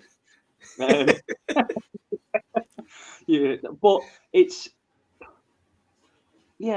interesting. It's interesting, and they say a lot of atheists, like not you guys, obviously, because you guys are cool. I'm glad to call you my friends, but a lot of atheist evangelicals, they go the other way and they become evangelicals, but for atheism. Like, you know, they're exactly the same, preaching the same way and they're passionate in the same way, but they've just changed their aim. And I found a lot of addicts as well. Like this guy, I won't mention his name. I can't bear him. And I've fallen out with more Christian ministers in my life. Anyway. And he was an alcoholic, substance misuse guy, and he found God, and now God is his addiction. And oh my Lord, I've heard other people talk about that. Oh, yeah, wow, yeah. It's my skull. Like, you can't do that. You can't say that. You're falling away from faith because his addiction is the scriptures. Yeah. He's keeping it. And for him, that's great because that regimentality keeps him clean. But the way he forces it on everyone else, I could just bang my head off a brick wall. Yeah. Because it's not, when you go to convert, because I've done quite a lot of studying with Judaism. That's why if you ever tune into any of my sermons, that's always the Old Testament stories. Are very, very seldom touch on the New Testament stories. And this guy was like, don't ever ask to be a Jew. And I was like, why not? He was like, because that's something you don't want to go down that. You don't want to go down that. He was like, if your life's already on a spiritual path, why would you want to go down that path? I was like, okay. And I think that's the same with everyone in life. Like, if you are on a happy spiritual path, why do you want to convert? Why do you want to convert to being an atheist? Why do you want to convert to being a Christian? Why would you want to convert? Because if your life's on a good upward trend, keep going. If you're a good person, keep going. If it's working for you and you're happy and you're in a good place, keep going. Yeah. Because it says in this, I don't know which book it is in the Bible. It says, I can't remember the quote exactly, but it says, God is the savior of all people, especially those who believe. Like, there's a universalistic nature to it anyway. John 3:16 Christians are the ones that are trying to force people to join their club because of tribalism. If your life is on an upward spiritual journey, an upward spiritual trend, then you keep doing what you're doing. Because if there's a God in this universe, he will see that, however he will perceive it in his subatomicness, and he will love you for it. But just keep doing what you're doing. No need to change. Whatever that is, whatever's working for you. Like I said, if you think we're on a grapefruit flying through space and that's making your life better, you suck up that grapefruit juice, Moonbeam, because you're on to a winner. And that sounds healthier anyway. Yeah. I gotta grab another drink. I'll be right back. Yeah, but yeah, and I don't know if you need to go soon, Keith, or if you still got a little bit of time, or I will cut it off about 2 hours, mate. If that's all right with you, so we'll give it another 15 minutes. Right. Yeah, sounds good. Yeah, whatever. Yeah, like I said, I'm just glad this finally worked out. And if we just need to do this, if we need to, have another conversation another time, that's just do what we got to do. Listen, Tommy, you know what, mate? I love you to death, bro. Like, and I don't care what you believe, mate. Like, nothing about my mutual respect for both of you. It goes beyond what people believe, and that should be how it is. Yeah. People don't need to see the world the same way. Yeah, and like I said, I like simultaneously like appreciate that, and like obviously, like I said, love and respect you as well. But also, if I'm honest, I do find that a little befuddling still, and maybe it's just like the deficit between like how I perceive myself and how I'm perceived by other people. Because, like I said, like I mean, I love the fact that like you're on this show and that other people who are not atheists, you know, wherever they are, they still feel comfortable watching. Like I said, I still get like a bunch of messages from people who still even like consider themselves like, you know, faithful Christians who like just appreciate and like, but honestly, I feel like intentionally or not, I feel like I maybe come across as like really harsh because like a lot of times, like honestly, when it comes to like religion or specifically Christianity, like I do get like very angry and it like pisses me the hell off about stuff. So I feel like a lot of times I am like just straight up like attacking it. So then hearing people like yourself who are like, no, I love your perspective. Like part of me just like I don't understand, but I appreciate it. So maybe I'm not as harsh as I think I am. I don't know, but yeah. But you're not attacking me. You're not attacking me at all. Like you're not. You may not agree with some of the things I say, but that doesn't mean you don't like me. That means you don't agree with some of the things I believe. You know, I like Salford City Football Club. They're absolute trash. They're in the 4th tier of the British system. They're absolutely rubbish. All right, and I like that football team. Now, some people in England get really offended when you say to them, "Your football team's garbage," because they identify with that team. Because, but if you say to me, "Your football team's garbage," you know what? You're probably right. If you say to me, "Some of the things that your church has done have been horrible," you know what? You're probably right. Because you're not attacking me, you're just saying some of the things that you identify with, some of the things that build up maybe part of your character, have done things wrong. The trouble is that people can't separate those beliefs, be it a football team, be it a religion, be it anything, from themselves. So when somebody says your football team's shit, mate, British people get upset about it because they feel like they're being attacked. When people say your church has killed so many people in Ireland, you know, the Catholic priest scandal and sex scandal in Ireland, the Church of Christ did that to those children in Ireland. Oh, I'm going to get upset about that because I'm involved in the church. No, it happened. You're not attacking me. You know, the same thing with men. Oh, men, you know, well, it's not all men. It's not all men, you know. Yeah. You're not attacking me as a man when you say some men are rapists and people need to watch out for that just because I'm male. The same with Black Lives Matter. Well, white lives matter. Well, I'm not attacking you as a white guy. I'm just saying that, you know, some white guys done some shady shit. You need to be aware of it. And that's what people need to understand is that when you say your religion's hurt me, your church has some dodgy doctrines that you need to be thinking about, you're not saying to me, Keith, you're a bad person. You're saying you're a part of something that sometimes gets things wrong, which we all are, whether you believe in science, you wear a motorcycle vest, you know, a vest like this, or Keith, you look like a Hell's Angel, you know, those guys, they're not good guys. You're not attacking me, you're just saying part of what my character is, and I can accept that all day long, and I can explain to you, and I can talk with you because I've got patience. And again, that's part of disagreeing and growing, because if you tell me about an unsound doctrine at my church, or some post that I've put up that may be offensive, which I've done in the past, you know, I put the Confederate flag up on my Facebook page, mate, because I thought it was cool and it was something to do with NASCAR. Let me tell you, that didn't go down very well. Well, these days it does have a lot to do with NASCAR. Yeah. But that's life.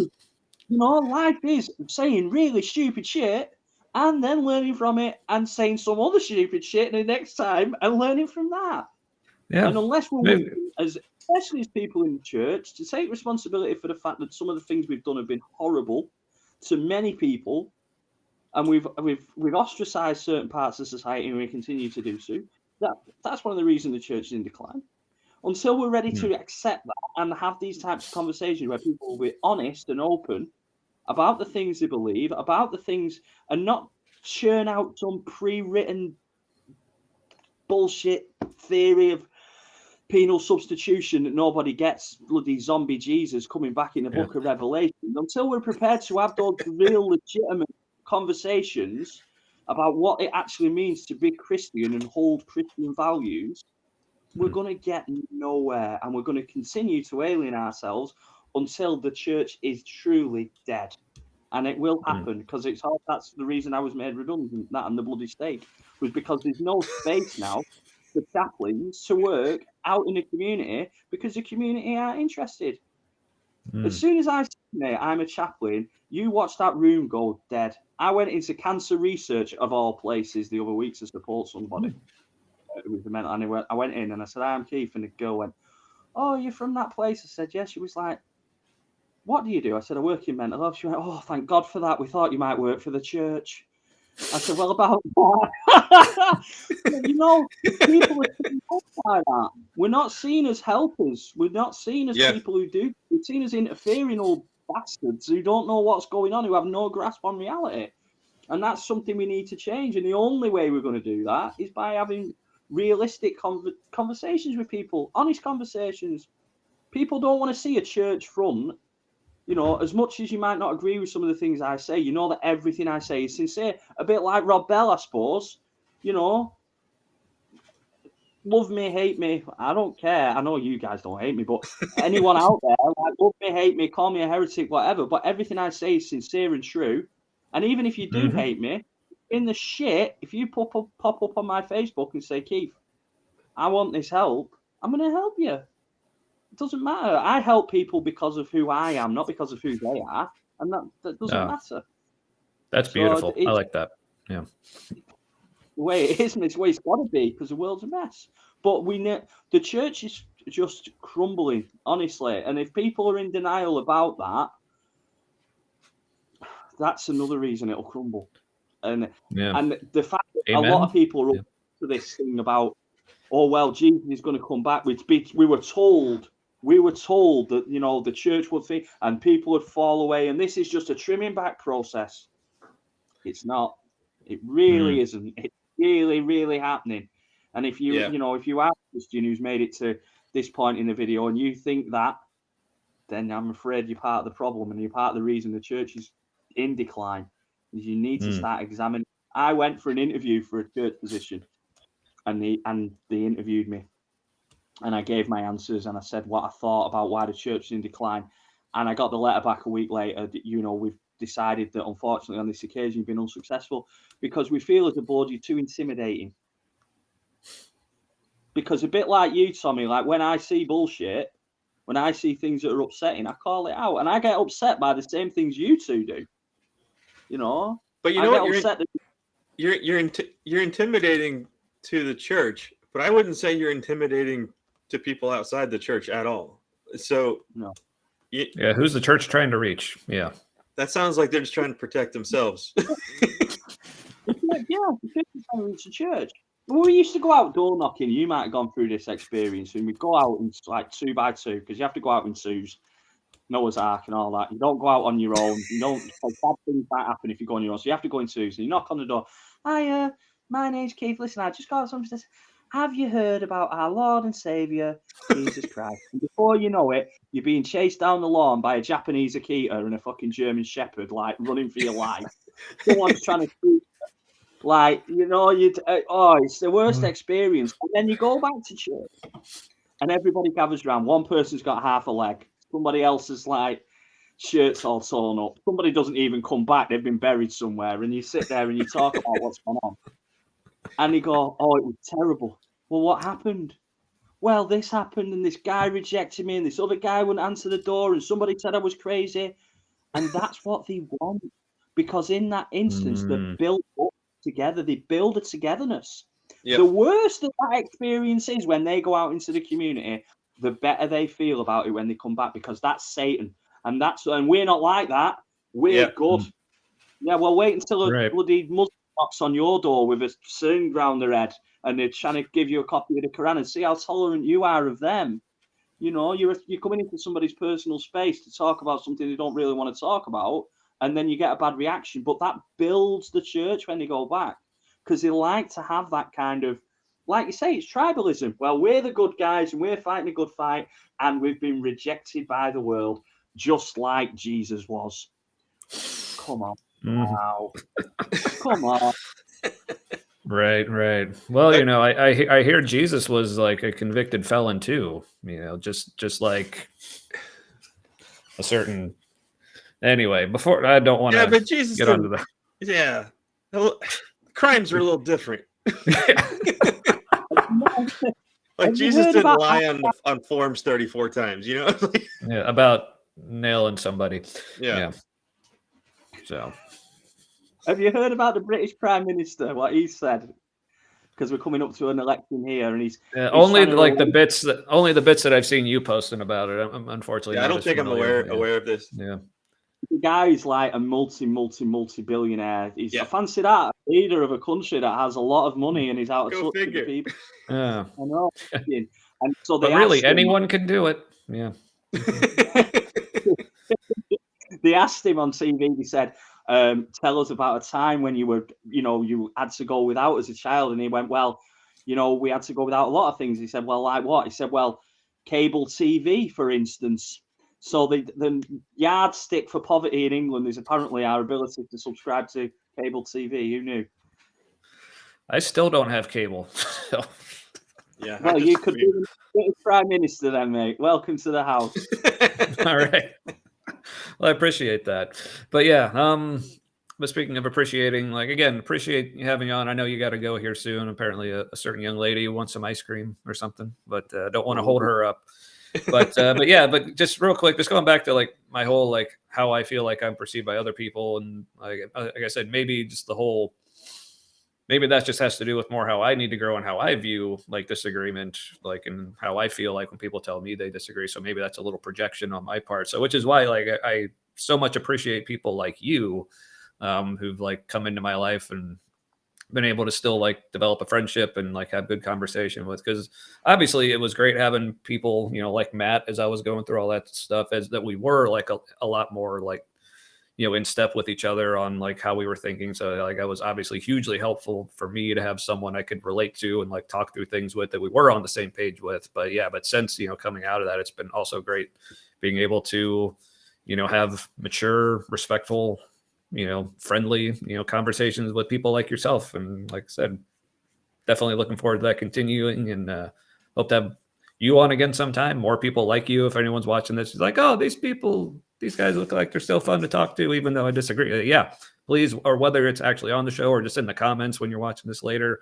whenever it is. But yeah, any other parting thoughts from either of you two gents? Yeah. A couple things I wrote down. One in a nutshell is, so the idea of being fully divine and fully human, I don't think has anything to do with being perfect. I don't know what that means. Something to ponder. Yeah. Yeah. And there's something about a shared reality that is extremely potent and powerful. And when the shared reality is like just the human experience, regardless of like somebody's context for that, religious or not, when you take when somebody takes their religious context and makes that like the only possible shared reality, and anybody who doesn't agree or believe the same thing is now like almost like a different kind of person. They're like they're like, it's very easy for our brains to kind of make that person almost like a non-human, like I can't relate to them at all, because like my idea of what the shared experience is like the Christian one. And somebody who's not a Christian, well, like I just don't understand them at all, and it others somebody in an unhealthy way very quickly. Yeah,